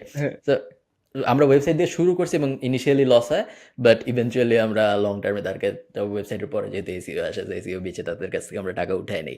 নীল, এখন যেহেতু টিম বড়, এটা তুমি একটু আগে বলছো 21 জন না কতজন জানি বললা। সো ওই 7 লাখ থেকে বেড়ে এখন আসলে কত টাকায় আসছে জিনিসটা, তার মধ্যে নিজের পার্সোনাল ওয়েলথে কত অ্যাড হয়, এটা আগে বলো, তারপর আমি শুনবো টাকা দিয়ে করো কি। আচ্ছা, আমাদের এখন রেভিনিউ হচ্ছে যে ডিপেন্ড করে অন ব্যাড মান্থস ইটস $10,000, আর on good months it's 15 to 16, so 10 থেকে 15। 10 থেকে 15 লাখের মধ্যে তোমার $10 কাছে থাকে কত?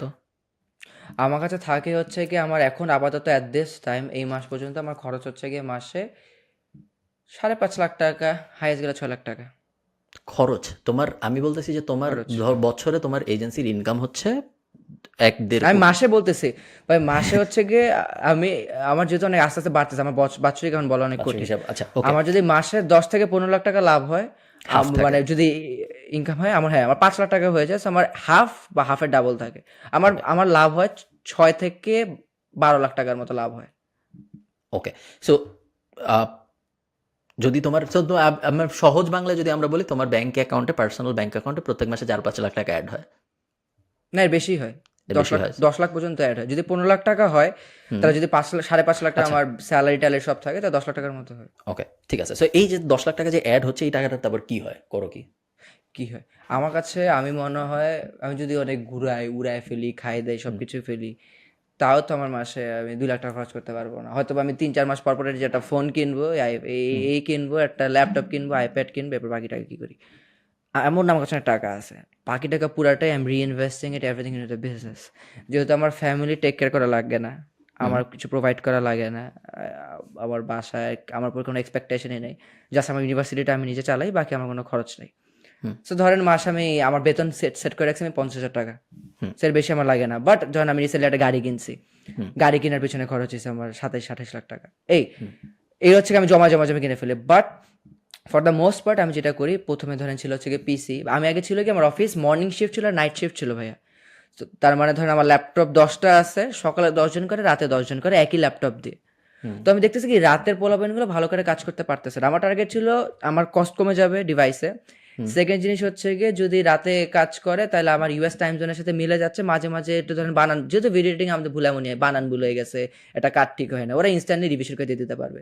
দেখলাম রাতে পোলাপাইন কাজ করতে পারতেছে না, ওরা একটু ল্যাগি। আর হচ্ছে গিয়ে দেখলাম যে আমার যারা ভালো এডিটার তাদেরকে আমি অলরেডি সকালে রাখছি, তো তারা মেন্টরশিপ পাচ্ছে না। তো এই জন্য আমার সবাইকে সকালে নিয়ে আসতে হয়েছে। সকালে নিয়ে আসতে গেলে আমার আরও 10টা ল্যাপটপ কিনে লাগবে, 10টা ল্যাপটপ কিনতে আমার আবার 15-20 লাখ টাকা খরচ।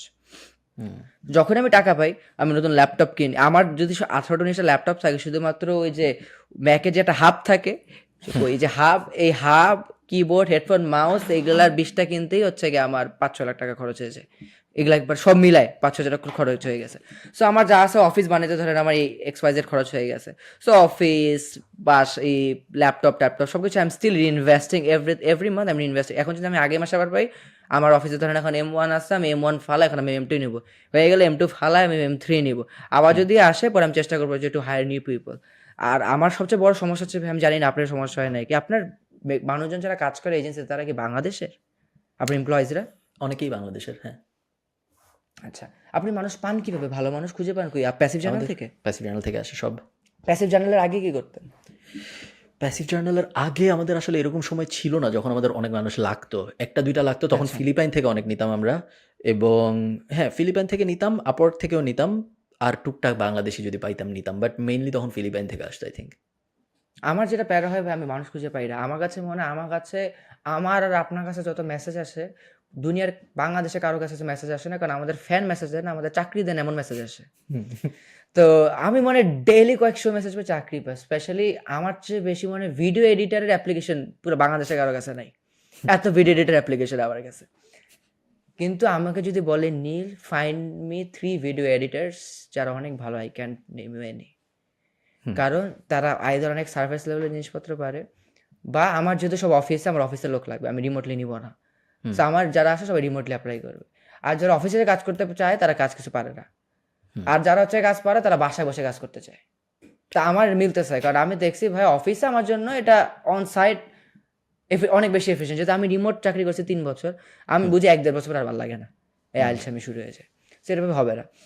এই জন্য আমি যেটা ধরে নিয়েছি, আমার এমন মানুষজন লাগবে, আমি চেষ্টা করি সব পরিচিত মানুষজনকে নেওয়া, আমার পরিচিত বা আমার ফ্রেন্ডের পরিচিত বা আমার আত্মীয়র পরিচিত। আমি জানি যে আসলে খুব দরকারে আছে, যারা আসলে অনেক টাকা দরকার, তার মানে সে খুব ডেডিকেটেড, সে খুব লয়াল।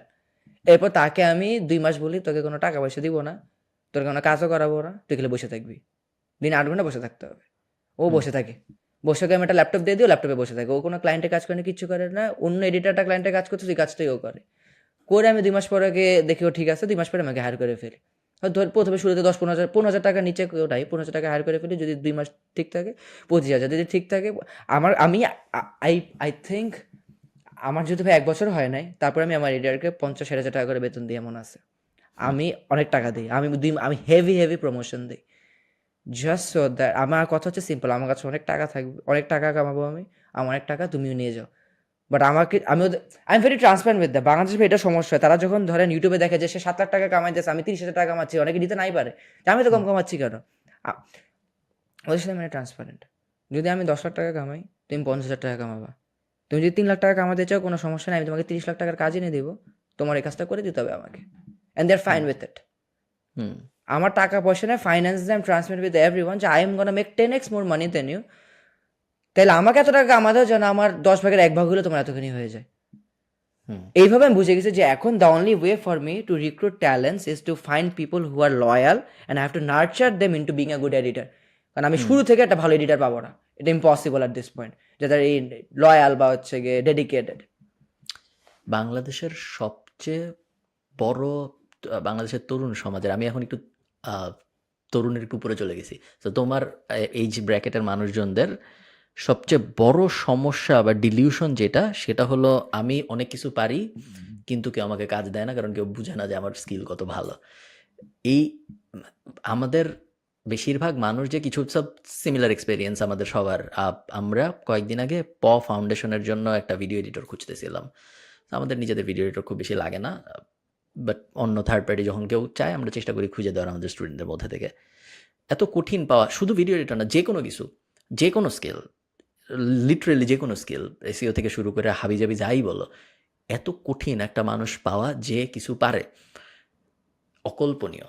আমরা সবাই ভাবি যে আমরা আমরা পারি না, মানে আমরা কাজ পাই না কারণ অপরচুনিটি নেই, এই নেই সেই নেই, বাট খুব কম মানুষই রিয়েলাইজ করে যে আমরা কাজ পাই না কারণ আমরা কাজ পারি না।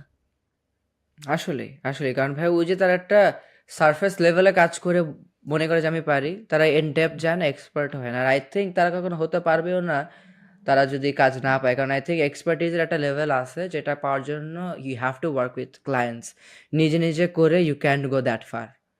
আই থিঙ্ক যে নিজে যে প্র্যাকটিস করতে করতে একটা জায়গায় চলে যায়, বাকিটা কিছু জিনিস I think the more reps you put in the better you get at it. Do you think AI actually আসলে আমাদের এই আলট্রা কনফিডেন্ট লেবার ফোর্সটার ক্ষতি করলো? এক্সাম্পল দিই, আগে ধরো আমি একজন র্যান্ডম মানুষ, আমি তেমন কিছু পারি না কিন্তু আমি মনে করি আমি অনেক কিছু পারি। এতদিন পর্যন্ত আমি যে মনে করি আমি অনেক কিছু পারি, এটা প্রমাণ যদি আমার করতে হইতো, আমি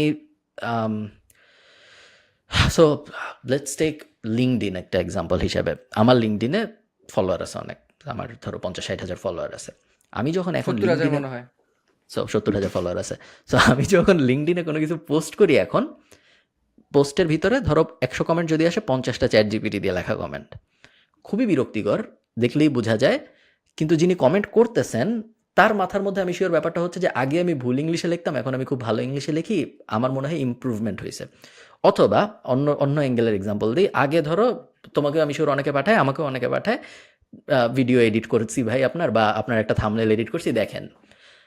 আগে অ্যাটলিস্ট ম্যানুয়াল ওয়ার্ক করার পরে বাজে কোয়ালিটি হইতো, এখন আর ম্যানুয়াল ওয়ার্কের এফোর্ট নাই। এখন সব অমুক এআই তমুক এআই দিয়ে করে, ভাই আপনার জন্য এটা করছি খুব ভালো হয়েছে, আপনার ভালো হয়েছে নাকি দেখেন, আমাকে একটা কাজ দিয়েন, এরকম। এবং অ্যাটাচমেন্টটা হইলো ধরো ক্যানভা এআই দিয়ে বানানো একটা কিছু, বা অমুক এআই তমুক এআই দিয়ে বানানো একটা কিছু। অনেকের ইমেইল বডিতে হাই ফার্স্ট নেমই লেখা থাকে, ফার্স্ট নেমের জায়গায়। আমাকে তো ভাই ইমেল লেখে সাবজেক্ট লাইনে, পুরো ইমেল লেখে বসে সাবজেক্ট লাইনে, আমি তো 7-8টা ওয়ার্ডে পুরো দেখতে পারতেছি না কি লেখা। সো আই থিঙ্ক এআই একটা এমনি ডিলিউশনাল, আরেকটু বড় ডিলিউশন দিচ্ছে যে আসলে তো আমি অনেক কিছু পারি, এই যে আমি অনেক কিছু পারি, ওই অনেক কিছু পারাটা যে আসলে বেশ বাজে কোয়ালিটির অনেক কিছু পারা, এই রিয়েলাইজেশনটাও এখন আসলে হয় না। ট্রু আই থিঙ্ক এটা ঠিক বলছেন ভাই। কিন্তু ভাই আপনার কাছে কি মনে হয়, এআই কি চাকরি টাকরি নিয়ে যাবে? আই থিঙ্ক নিয়ে যাওয়া উচিত আসলে। এর চাকরি বাকরি, এই মিডিওকার লেভেলের কাজকর্ম করার মধ্যে আসলে কোনো ফান নাই। সো আপনি ইদার অনেক ভালো, অথবা আপনার চাকরি করার দরকার নেই। এটা হলো আমার ফিলোসফি। আপনি ইয়ের জন্য, ওই যে ইউবিআই এর জন্য অপেক্ষা করবেন, হয়তো কোনো এক সময় ইউবিআই আসবে, তখন ইউবিআই এসে আপনাকে বাঁচাবে। তার আগ পর্যন্ত মিডিওকার মানুষজনের চাকরি করার আসলে আমি ইউনিভার্সাল বেসিক ইনকাম, সো সরকার টাকা দিবে, আপনি বসে থাকবেন, ও আচ্ছা আচ্ছা ওই আচ্ছা। ওই অ্যাঙ্গেলে যাবেন আপনি। তো এছাড়া I don't think, because at this point বেশিরভাগ মানুষই এমন মানুষ চায় না যে কোনো একটা কিছু মোটামুটি পারে। আমি যদি তোমাকে এসে বলি যে ভাই আপনার একটা ব্র্যান্ড আছে, আমি খুব ভালো কথা, আমি আপনার জন্য ইমেইল লিখবো, তুমি আমাকে জিজ্ঞেস করলা আপনি কি ইমেল লিখতে পারেন, মোটামুটি পারি, খারাপ হবে না। এরকম মানুষের আরও ঠিক করে দরকার আছে, কারণ এরকম মানুষকে এআই দিয়ে রিপ্লেস করা সম্ভব। হয় আমার বলতে হবে আমি খুব ভালো পারি, এরকম ভালো আপনি আগে কাউকে দেখেন নাই পারতে, এবং আমি আপনার ইমেল লেখা শুরু করলে এই জিনিস হবে, এই 5টা জিনিস হবে, এরকম ওপেন রেট বাড়বে, এরকম এই হবে, এরকম কনভার্সন বাড়বে। অথবা আমি পারি না, আমি আপনার ইমেল এগুলো লিখতে পারি দেখলে না, তো আবার মনে লিখে বেসিক নিই। কাজ, কিন্তু অ্যাডভান্স লেভেলের কাজ যখন এআই নেওয়া শুরু করবে, যেমন যদি এখন মিড জার্নিতে দেখেন অনেক কিছু আছে যেটা আসলে যদি একটা ডিজাইনার করতে হতো তার সারা জীবন লাগতো এটা পেন্টিং করতে। একটা ছবিকে বললেন যে হচ্ছে গিয়ে এটা স্টুডিও গিবলি স্টাইল, ওটা অ্যানিমের স্টাইলে করে ফেলতে, তো এটা একটা মানুষের কথা আঁকা আঁকি করা লাগতো, বহুত কাহিনী করা লাগতো। এমনকি নতুন একটা এআই বেরিয়েছে ভাইয়া ভিডিওর, আমার ভিডিও এডিটিং এখানে তেমন এআইটা বিষয়টা আসে না এখন পর্যন্ত, থ্যাংক গড। তাও কিছু আসছে, নতুন একটা আসছে পিকা, এটাতে ভাই 3D যা প্রম্পট লাগলো ওরা 3D ভিডিও বানায় ফেলে জিনিসপত্র, যে হচ্ছে গিয়ে যে বয় ইটিং মির্জানিতে তো ছবি, এখানে ভিডিও বানায় ফেলে যেটা 3D মডেল খাইতেছে। তো 3D ডিজাইনারদের তো অনেক ভেজাল একটা ব্যাপার যে ভিডিও চলে আসে, এগুলো কিন্তু অ্যাডভান্স লেভেলের কাজ, বেসিক কাজ না যে একটা মোটামুটি পারে। হ্যাঁ, আন্ডারস্ট্যান্ড। এবং চেঞ্জ তো আসবে, আমরা দেখতেছি যে আমাদের জীবদ্দশায় অনেক চেঞ্জ আসবে, এবং আমাদের ওই যে বলো না যে এখন যে বাচ্চা স্কুলে পড়তেছে ও যে চাকরি করবে সেই চাকরি এখন আবিষ্কার হয় নাই। সো হ্যাঁ এই জিনিস হবে। আহ, আমি লাস্ট বাংলাদেশে যখন গেছি তখন আমি কয়েকটা ইন্টারভিউ দিছি বিভিন্ন নিউজ পেপারে। তো ওই ইন্টারভিউ দেওয়ার সময় নিউজ পেপারের মানুষজনদের সাথে আমি আর আলাপ আলোচনা হইতো যে নিউজ পেপার কি, who cares about news paper. তখন ওনাদের মেইন আর্গুমেন্ট যেটা ছিল যে যখন রেডিওর থেকে টিভি আসছে প্রথম, তখন এই আর্গুমেন্টটা একবার হয়েছে। সো 70-80-র দিকে যখন আস্তে আস্তে মানুষ রেডিওর থেকে, বা আরও একটু আগে সম্ভবত রেডিওর থেকে টিভির দিকে যাচ্ছে, তখন সবাই বলছে যে এখন তো টিভিতেই নিউজ দেখা যায়, আমরা আর পেপার পড়বো না এবং আমরা রেডিও শুনবো না, কারণ এখন টিভিতেই সব কিছু কাজ আরও অনেক সহজ। এরপরে দেখা গেছে যে ইন্টারনেট আসছে, তখন সবাই আবার বলছে যে এখন তো আর আমরা প্রিন্ট পড়বো না, কারণ এখন ইন্টারনেট আছে।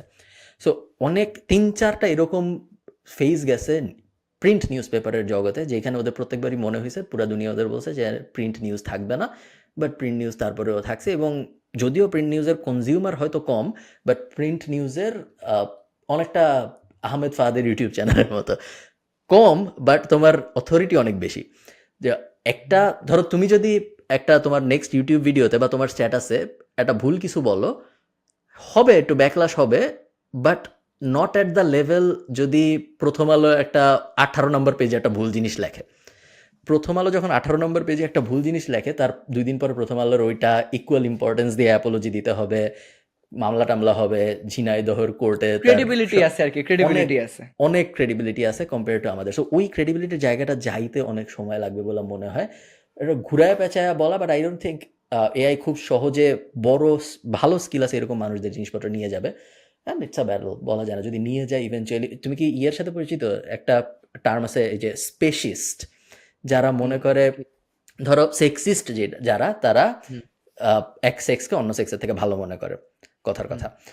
এরকম স্পিশিস্ট বলে একটা একটা টাইপ আছে যারা মনে করে মানুষ সবার থেকে ভালো, এবং এই সবার যারা তাদের মধ্যে এআইও আছে। সো যখন হয়েছে, যখন ইলন মাস্ক, আমি যে ওর নতুন বায়োগ্রাফিতেই পড়ছি এই কাহিনী, যখন ইলন মাস্ক আর ল্যারি পেজ আলাপ আলোচনা করতেছিল যে এআই এর কি হবে, ওপেন এআই এর শুরুর দিকে, বানানোর শুরুর দিকে, তো তখন ল্যারি পেজকে ইলন মাস্ক বলতেছিল যে ওপেন এআই খারাপ জিনিস হইতে পারে, বা এআই ইন জেনারেল খারাপ জিনিস হইতে পারে, কারণ এআই তো মানুষের চাকরি টাকরি নিয়ে যাবে, এআই মানুষের থেকেও পাওয়ারফুল হয়ে যাবে, সো মানুষের হিউম্যানিটির জন্য বড় একটা থ্রেট হবে এআই। তো তখন ল্যারি পেজ মাস্ককে জিজ্ঞেস করছে যে তাতে সমস্যা কি, আমরা তো ইতিহাসের শুরু থেকে এটাই দেখছি যে আরেকটা বেটার প্রজাতি সবসময় পাখির থেকে মানুষ কেন ভালো, কারণ মানুষের পাখির থেকে বুদ্ধি বেশি, মানুষ পাখির থেকে বেশি ডমিনেট করতে পারতেছে।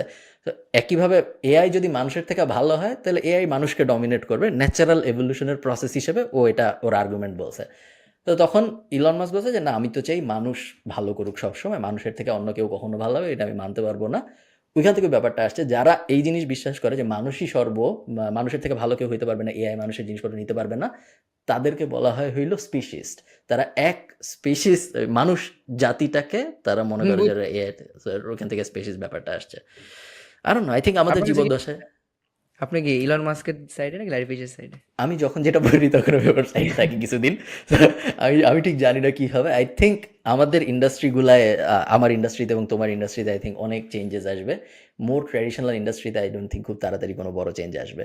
তো ধরো আমার মনে হয় না ইস্টার্ন ব্যাংক লিমিটেড যেভাবে চালায় ওটা খুব বড় ধরনের চেঞ্জ আসবে আগামী 20 বছরে। এভাবেই চলবে, একটু চেঞ্জ আসবে, একটু মডার্নাইজ হবে, বাট খুব বেশি চাকরি বাকরি চলে যাবে এরকম মনে হয় না। আমার তোমার থ্রেট অনেক বেশি, তাই না? কিন্তু তোমার ভাইয়া আপনার কাছে কি মনে হয়, না না সরি স্যার আমি এই না কথা না একটু বলো। বলে শেষ করে দিই। আপনার কাছে কি মনে হয় এখন, যেমন একটা স্পেকট্রামে আছি আমরা এখন, ধরেন একটা ডাক্তারের কাছে যদি যাই, যার পরে যদি বলেন যে হচ্ছে আপনার চিকিৎসা লাগবে, আপনাকে একটা এআই করে দিবে নাকি হচ্ছে একটা মানুষ করে দিবে, আপনি বলবেন মানুষ করে দিবে, কারণ হচ্ছে কি এআই অ্যাটলিস্ট ক্রেডিবিলিটিটা নিতে পারবে না, যে ভুল হয়ে গেলে অ্যাকাউন্টেবিলিটিটা নিতে পারবে না, অ্যাকাউন্টেবিলিটি নিতে পারবে না। But on the other hand, যদি আপনি একটা ইংলিশে প্যারাগ্রাফ লেখেন গ্রামার চেক করার জন্য, আপনি পৃথিবীর বেস্ট গ্রামার চেকারের চেয়ে আপনি প্রেফার করবেন একটা অনলাইন এআই গ্রামার চেকার, কারণ ও আরও বেশি ডেটা আছে, অনেক কিছু আছে। সো আমাদের ওই শিফটটা কখন হবে? ওই দিক থেকে আমরা মেনে নিচ্ছি এআই বেস্ট, আবার যখন আমার চিকিৎসা করা লাগবে মেনে নিচ্ছি এআই কিছুই না, আমার ডাক্তারই সব। সো এই শিফটটা কখন হবে? ওইখান থেকে কখন এআইটা বা ডাক্তারের চেয়ে বেটার হয়ে যাবে? আপনার কাছে কি মনে হয় এটা হইতে পারে? হইতে তো পারে, আমার তো মনে হয় হইতে পারে। কোনো একটা টাইম আসবে যখন আমরা হাই রিস্ক এনভায়রনমেন্টে এআইকেও আরও বেশি ট্রাস্ট করব। ধরো অনেক ক্ষেত্রে তো আসলে এআই যখন মানুষ ভাবে তখন মানুষ মেইনলি ভাবে যে রোবটের মতো দেখতে একটা জিনিস এসে আমার কাজ করবে, আমি বসে থাকবো।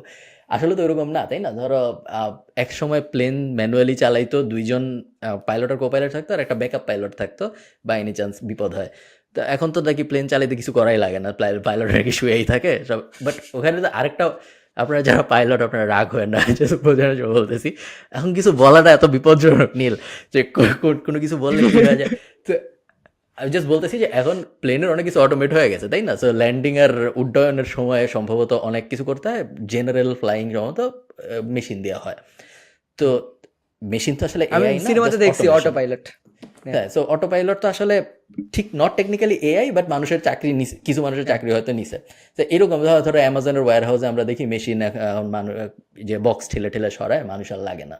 সো এই যে জিনিসগুলা, আই থিঙ্ক এই ছোট ছোট স্কেলের থ্রেডগুলো অনেক বেশি কম্পেয়ার টু, হঠাৎ করে আমরা একদিন দেখলাম একটা হসপিটালে গেছি, একটা রোবট ডাক্তার বসে আছে, ওইটা আই থিঙ্ক আমাদের জীবদ্দশায় দেখার চান্স কম। বাট এই ছোট ছোট অনেক কিছু চলে যাবে, যেমন বড় কিন্তু জিনিসপত্র। ক্রিয়েটরদের কি হবে এখন? ক্রিয়েটর যেমন is least of anyone's concern. না না না ভাই, তো দেখেন না, ধরেন টিফেক্ট যদি বেরো শুরু করছে, এখন ধরেন আপনি একটা ভিডিও বানাই না, ধরেন ওই যে ধরেন একটা সিনেমা বানাইতেছে, হ্যাঁ টম ক্রুজ একটা সিনেমা বানাইছে, এখন আমি চাই না এখানে টম ক্রুজ থাকবে, আমি চাই এখানে শাহরুখ খান থাকবে। তো কিছুদিন পরে আমি লিখবো যে শাহরুখ খান এই সিনেমাতে অ্যাঞ্জেলিনা জোলির সাথে অ্যাক্টিং করবে, চেহারাটা চেঞ্জ হয়ে যাবে, শাহরুখ খান সিনেমাটাতে অ্যাক্টিং করতেছে, তো হইতেই তো পারে ইউটিউবে এমন হয়ে যাবে। তো অদ্ভুত অদ্ভুত ব্যাপার, বাট ইউ নেভার নো। হইতে পারে। দুনিয়ায় যখন পুরো পৃথিবীর বিভিন্ন সরকার বিভিন্নভাবে এআই এর সাথে কিভাবে, এআই এর দুনিয়ায় কিভাবে চলতে হবে এটা নিয়ে চিন্তা করতেছে, পৃথিবীর কোনো কোনায় কোনো সরকার এটা নিয়ে চিন্তিত না যে এআই আসলে ইউটিউবার আর সিনেমা যারা আর তাদের কি হবে। এটা কারোর কনসার্নের ভিতরে নাই, এটা নিয়ে কেউ চিন্তিত না। কিন্তু ওই যে একই তো ভাই, পলিটিশিয়ানদের ডিফেক্ট বেড়ে যায়। True true true. আর আচ্ছা দেখা যাক, আমার ধারণা আগামী 5-10 বছরে অনেক অনেক কিছুর আবার, এই যে ধরো 21-22-এ আমরা দেখছি ব্লক চেইন হাইপ, সো এখন 23-24-এ আমরা দেখতেছি এআই হাইপ, কবে যে আবার নাই হয়ে সব নর্মাল হয়ে যায় এটা বলাটা টাফ। এমনও হইতে পারে 2026 সালে এসে আমরা আর এআই নিয়ে অত কথাই বলতেছি না, কারণ এমন কিছু আসছে নতুন যেটা নিয়ে আরো বেশি আলাপ আলোচনা হচ্ছে। তাহলে ইলন মাস্ক কেন বলবে এআই পছন্দ না, তার যদি নিউরালিঙ্ক থাকে? নিউরালিঙ্ক তো, হিপোক্রিটিক্যাল না? নিউরালিঙ্ক কি পুরোপুরি এআই? নিউরালিঙ্কটা মাথার মধ্যে চিপ বসা? না, কিন্তু মাথার মধ্যে চিপ বসাবে, ওটাও তো একই তো জিনিস ছিল ঘুরে ফিরে, আরো অ্যাডভান্সড এটা, আমাকে রোবট বানায় ফেলতেছে।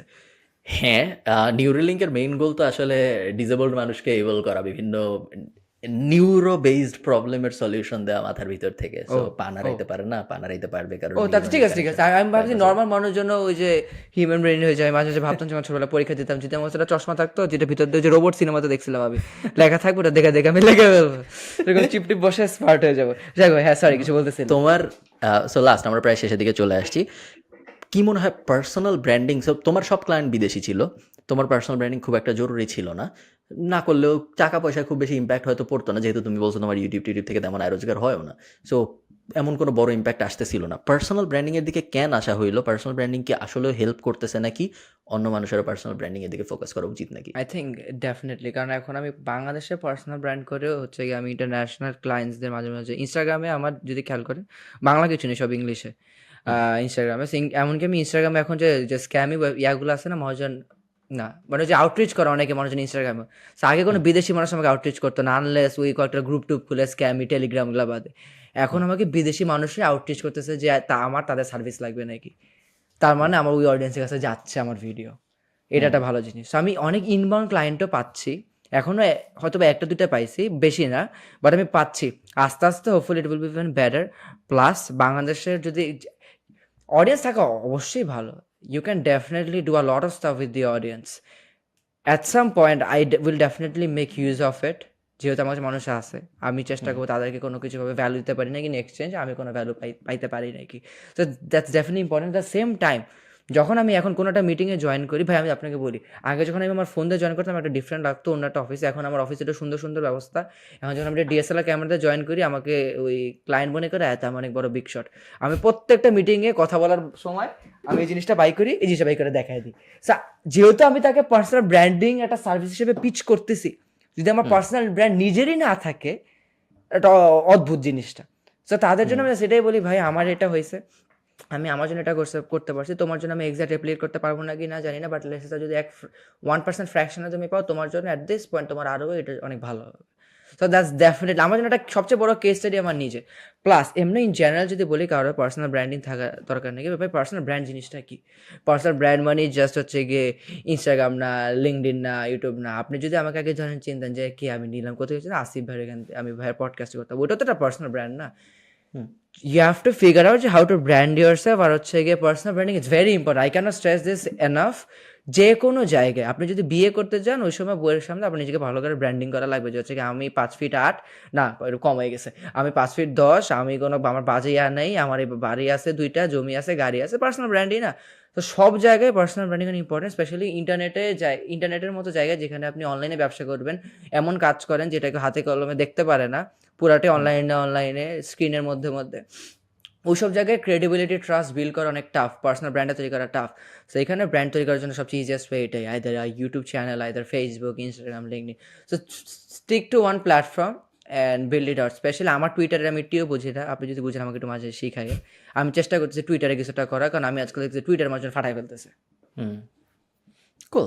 লাস্ট তুমি যেহেতু খুব কম সময়, আমার জন্য ইট ওয়াজ আ গ্রাইন্ড। আমার 7 বছর লাগছে 1 মিলিয়ন সাবস্ক্রাইবারে যাইতে, এবং 4 বছর লাগছে মনে হয় 1 লাখ সাবস্ক্রাইবারে যাইতে, বা 4.5 এরকম। So took a long time, অনেক দিন লাগছে আমার অনেক বড় একটা অডিয়েন্সের সামনে যাইতে।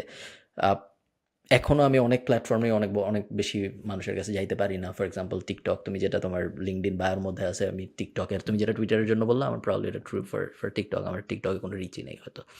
সো কেউ যদি ভিডিও দিয়ে প্রমিনেন্ট হইতে চায়, ভিডিও দিয়ে পার্সোনাল ব্র্যান্ডিং করতে চায়, how do I do it? আমি আজকে মনে করো আমার কিছু নাই, আমি ঠিক করলাম ভিডিও বানাবো, আসলে আমি করবোটা কি? আমি কি মোবাইলের দিকে তাকায় কথা বলবো, তারপর টিকটকে আপলোড করবো, ফেসবুকে?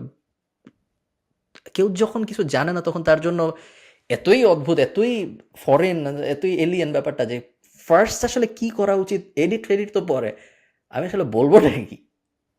আসলে ভাই পুরোটা আগে বলার আগে ফিগার আউট করা লাগবে আমার টার্গেট কি। যদি আপনি বলেন ইউটিউবে কীভাবে বড় হতে হবে, আপনাদের সময় যত কষ্ট ছিল এখন আরও বেশি কষ্ট, কারণ এখন আরও বেশি মানুষ। তো লং ফর্ম ভিডিওতে ভাইরাল হওয়া it's very tough, very very tough. The easier way is short form কন্টেন্টে ভাইরাল হয়ে অডিয়েন্সটাকে টেনে ইউটিউবে লং ফর্ম ভিডিওতে আনা। শর্ট ফর্ম কন্টেন্টে ভাইরাল হওয়া তেমন টাফ না, it's just that you have to provide quality. Long form ভিডিওর মতো এত ইনসেন্ট কোয়ালিটিও না, যদি মিডিয়াকর কোয়ালিটিও থাকে, but if you can focus on posting a lot with decent quality, তাহলে আই এম 100% শিওর যে you will get enough audience. আর এরপরে ওইটাকে আস্তে আস্তে you have to redirect them to the YouTube channel. আর ইউটিউবে কিনে কথাবার্তা বলবে, এটা টাফ টু সে, বাট আমার কাছে যদি মনে হয় as long as the content is valuable, as long as you're respecting people's time. এখন বাট টাফ, যেমন আমরা এখনকার রিটেনশনের দুনিয়াতে আপনি বলতে পারেন যে হচ্ছে গিয়ে ধাপ দিয়ে 3 সেকেন্ডের বেশি রিটেনশন থাকে না। দের ইজ দিস ক্রিয়েটার, আমি জানি না নাম ঠিক বলছি না, স্যামসুল এক বা এরকম কিছু একটা বডি বিল্ডার টাইপ, সে প্রত্যেক মাসে একটা ভিডিও, প্রত্যেক দিন একটা করে ভিডিও দেয়, সে বডি বিল্ডিং এ, সে তার জিমে কি যায়, প্রতিদিন জিমে যায়, এটাই মানে তার যে সামারি, প্রতিদিন জিমে একটা ভিডিও বানাবে, 1 ঘন্টার ভিডিও, 40 মিনিটের ভিডিও, কোনো কাট নাই, কিচ্ছু নাই, এডিট নাই, কিচ্ছু নাই, মিলিয়ন্স অফ ভিউজ, মানুষজন পাগল হয়েছে, he is one of the biggest creators on the internet right now. So মানুষজন অথেন্টিসিটিও পছন্দ করে, বাট মানুষজনকে ওরকম it's tough for people to invest time in you. যদি একবার করে তাহলে ঠিক আছে। আপনি যেটা সিনেমা দেখতে চান, আপনি প্রথম 10 মিনিটে কিছু ঘোড়ার ডিম না হইলে আপনি বসে থাকবেন, টাকা দিয়ে আসছেন দেখতে। বাট একটা ইউটিউব ভিডিওতে আপনি যখন ক্লিক করবেন, আপনি 15 সেকেন্ড থাকবেন, যে এত কষ্ট ক্লিক করছে, একটা শর্টে আপনি 3 সেকেন্ড থাকবে, সোয়াইপ করে ফেলতে হবে। সো আমি কি বলবো, এটা বলার আগে আমার বোঝা লাগবে আমি কোন প্ল্যাটফর্মের জন্য এটা বানাচ্ছি, ওই অডিয়েন্সকে আমার টার্গেট করে ওদেরকে সম্মান করে কথা বলতে হবে। স্পেশালি যদি ক্রিয়েটারে, আমি এখন আজকাল নিজের ভিডিও যেগুলো ফিউচার ভিডিও হতে চেষ্টা করবো, যে আমি দেখতেছি মিস্টার বিশ্বজিৎ বলতেছে ভিডিও টাইটেলে আর থাম্বনেলে চাপ, ভিডিও প্রথম 10 সেকেন্ড এটা ডেলিভার করে দেওয়া, মানুষজনকে ইনিশিয়াল ডোপামিনটাকে দিয়ে দে ভাই, এরপরে তাকে আবার টান। কারণ মানুষজনকে আর টিস করে, মানুষজন পছন্দ করে না, ভাই আমি যেটা চাইছি এটা আমাকে এখনো বলতেছো না, কারণ আমি দেখবই না ভিডিও। কারণ এত অপশন বামে ডানে, it's tough for them to stick to your videos. So এখন আই থিঙ্ক ইউটিউবের জন্য কনসিস্টেন্ট হওয়া অনেক দরকার, আর just keep providing value and take advantage of short form content. Cool. Last প্রশ্ন, তারপর আমাদের আলাপ আলোচনা শেষ। সেটা হইলো, যদি if I want to be successful Neel, যদি আমি চাই, ফাইন্যান্সিয়াল ফ্রিডমের কথা বলতেছি, বাকি আপনার জীবনের বাকি পার্ট নিয়ে আমার খুব একটা আগ্রহ নেই।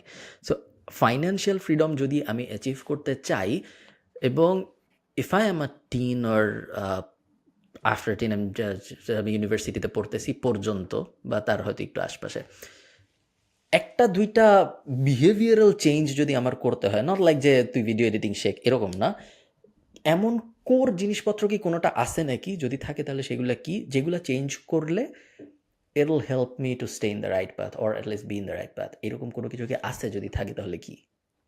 আই থিঙ্ক ভাই আমার কাছে একটাই, যে hang out with right bunch of people.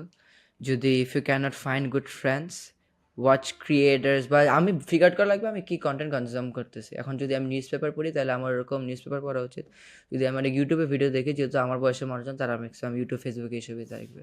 So instead of following entertainers, মানে I am not saying you don't need to follow them, but instead of just following them, if you can focus on someone বা এমন কোনো specific piece of content যেটা driving you everyday, যখন এটা আমি যেটা বললাম না ভাই, আমার ইয়াতেও যখন আমি আপওয়ার্কের ওই গ্রুপটাতে দেখতেছিলাম এভরিডে পোস্টগুলো, ইট ওয়াজ ড্রাইভিং মি, যে হচ্ছে কিনা I have to do it.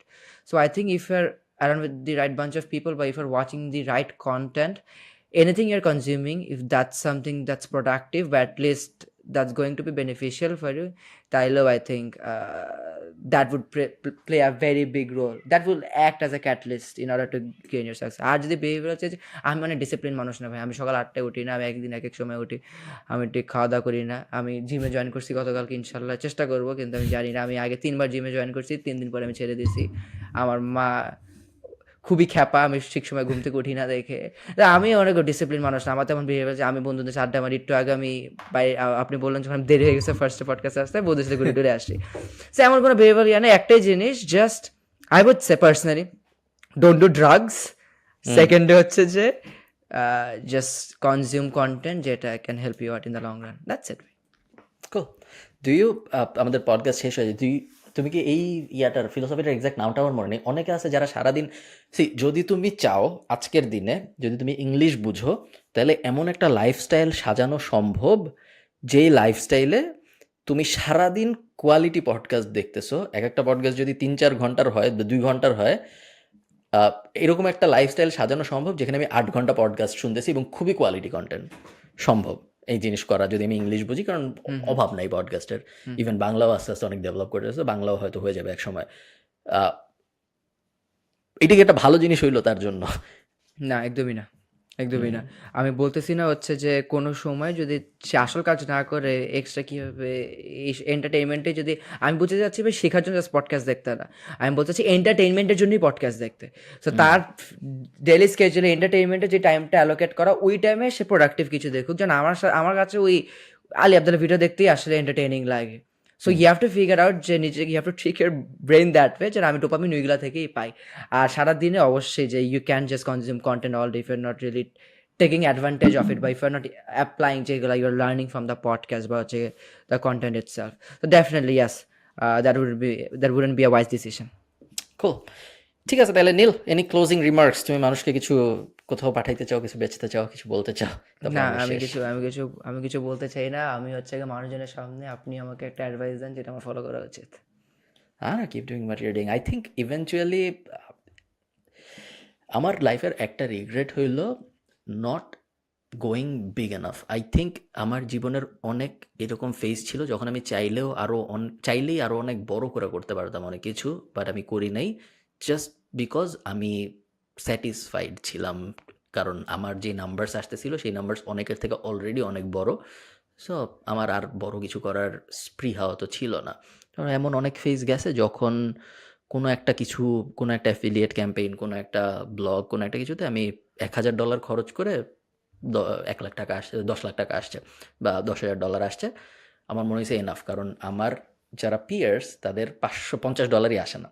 So যখন তাদের $50 আসে না, তখন যখন আমার $10,000 চলে আসছে, তখন I was super happy, satisfied, ego উপরে, সব কিছু উপরে, কারণ কারোর সাথে কোনো কম্প্যারিজনই নাই, আমার অনেক উপরে চলে গেছি আমি।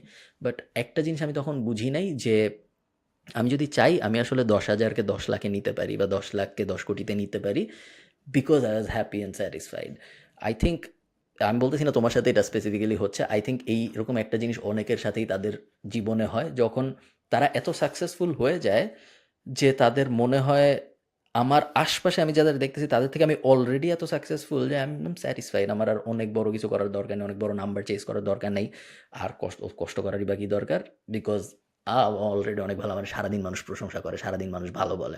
এখন তুমি তোমার ইনস্টাগ্রামে গেলে, ফেসবুকে গেলে, ইউটিউবে গেলে 20টা 30টা কমেন্ট ইজিলি পাওয়া যাবে, মানুষ বলতেছে আমি কত সেরা। সো ওই রকম একটা ফেজে আরও বড় কোনো কিছু চেজ করার নেশাটা একটু কমে যায়, যেটা আই থিঙ্ক খুব ভুল একটা ব্যাপার। থাকা উচিত, একটু জোর করে রাখার চেষ্টা করা উচিত। সো হ্যাঁ, আমি ওইটাই বলবো। ড্রাইভ কমে যায়। ঠিক আছে, অনেক ঠিক কমে আছে, যায়। আমিও ওইটাই চেষ্টা করবো। And I think I can মানে রেজোনেট উইথ ইউ। ঠিক পারফেক্ট। আছে ভাই, থ্যাংক ইউ রাইট, আমাকে সময় থ্যাংকস সো দেওয়ার জন্য, মাচ। ধন্যবাদ। থ্যাংক ইউ, সবাই ভালো থাকবেন। এবং 1 মিলিয়ন হয়ে গেছে দেখে এখন আমার মানুষকে সাবস্ক্রাইব করতে বলতেও লজ্জা লাগে। আপনার সাবস্ক্রাইব করতে হবে না। আমারটা করে দেখ, আমারটা করে দেখ ভাই, আমারটা করে দেখ, আমারটা। আপনারা নীলেটা সাবস্ক্রাইব করেন অথবা কইরেন না, বি হ্যাপি। আপনার যা ভালো লাগে আপনি করেন। ঠিক আছে, থ্যাংক ইউ সবাইকে, বাই।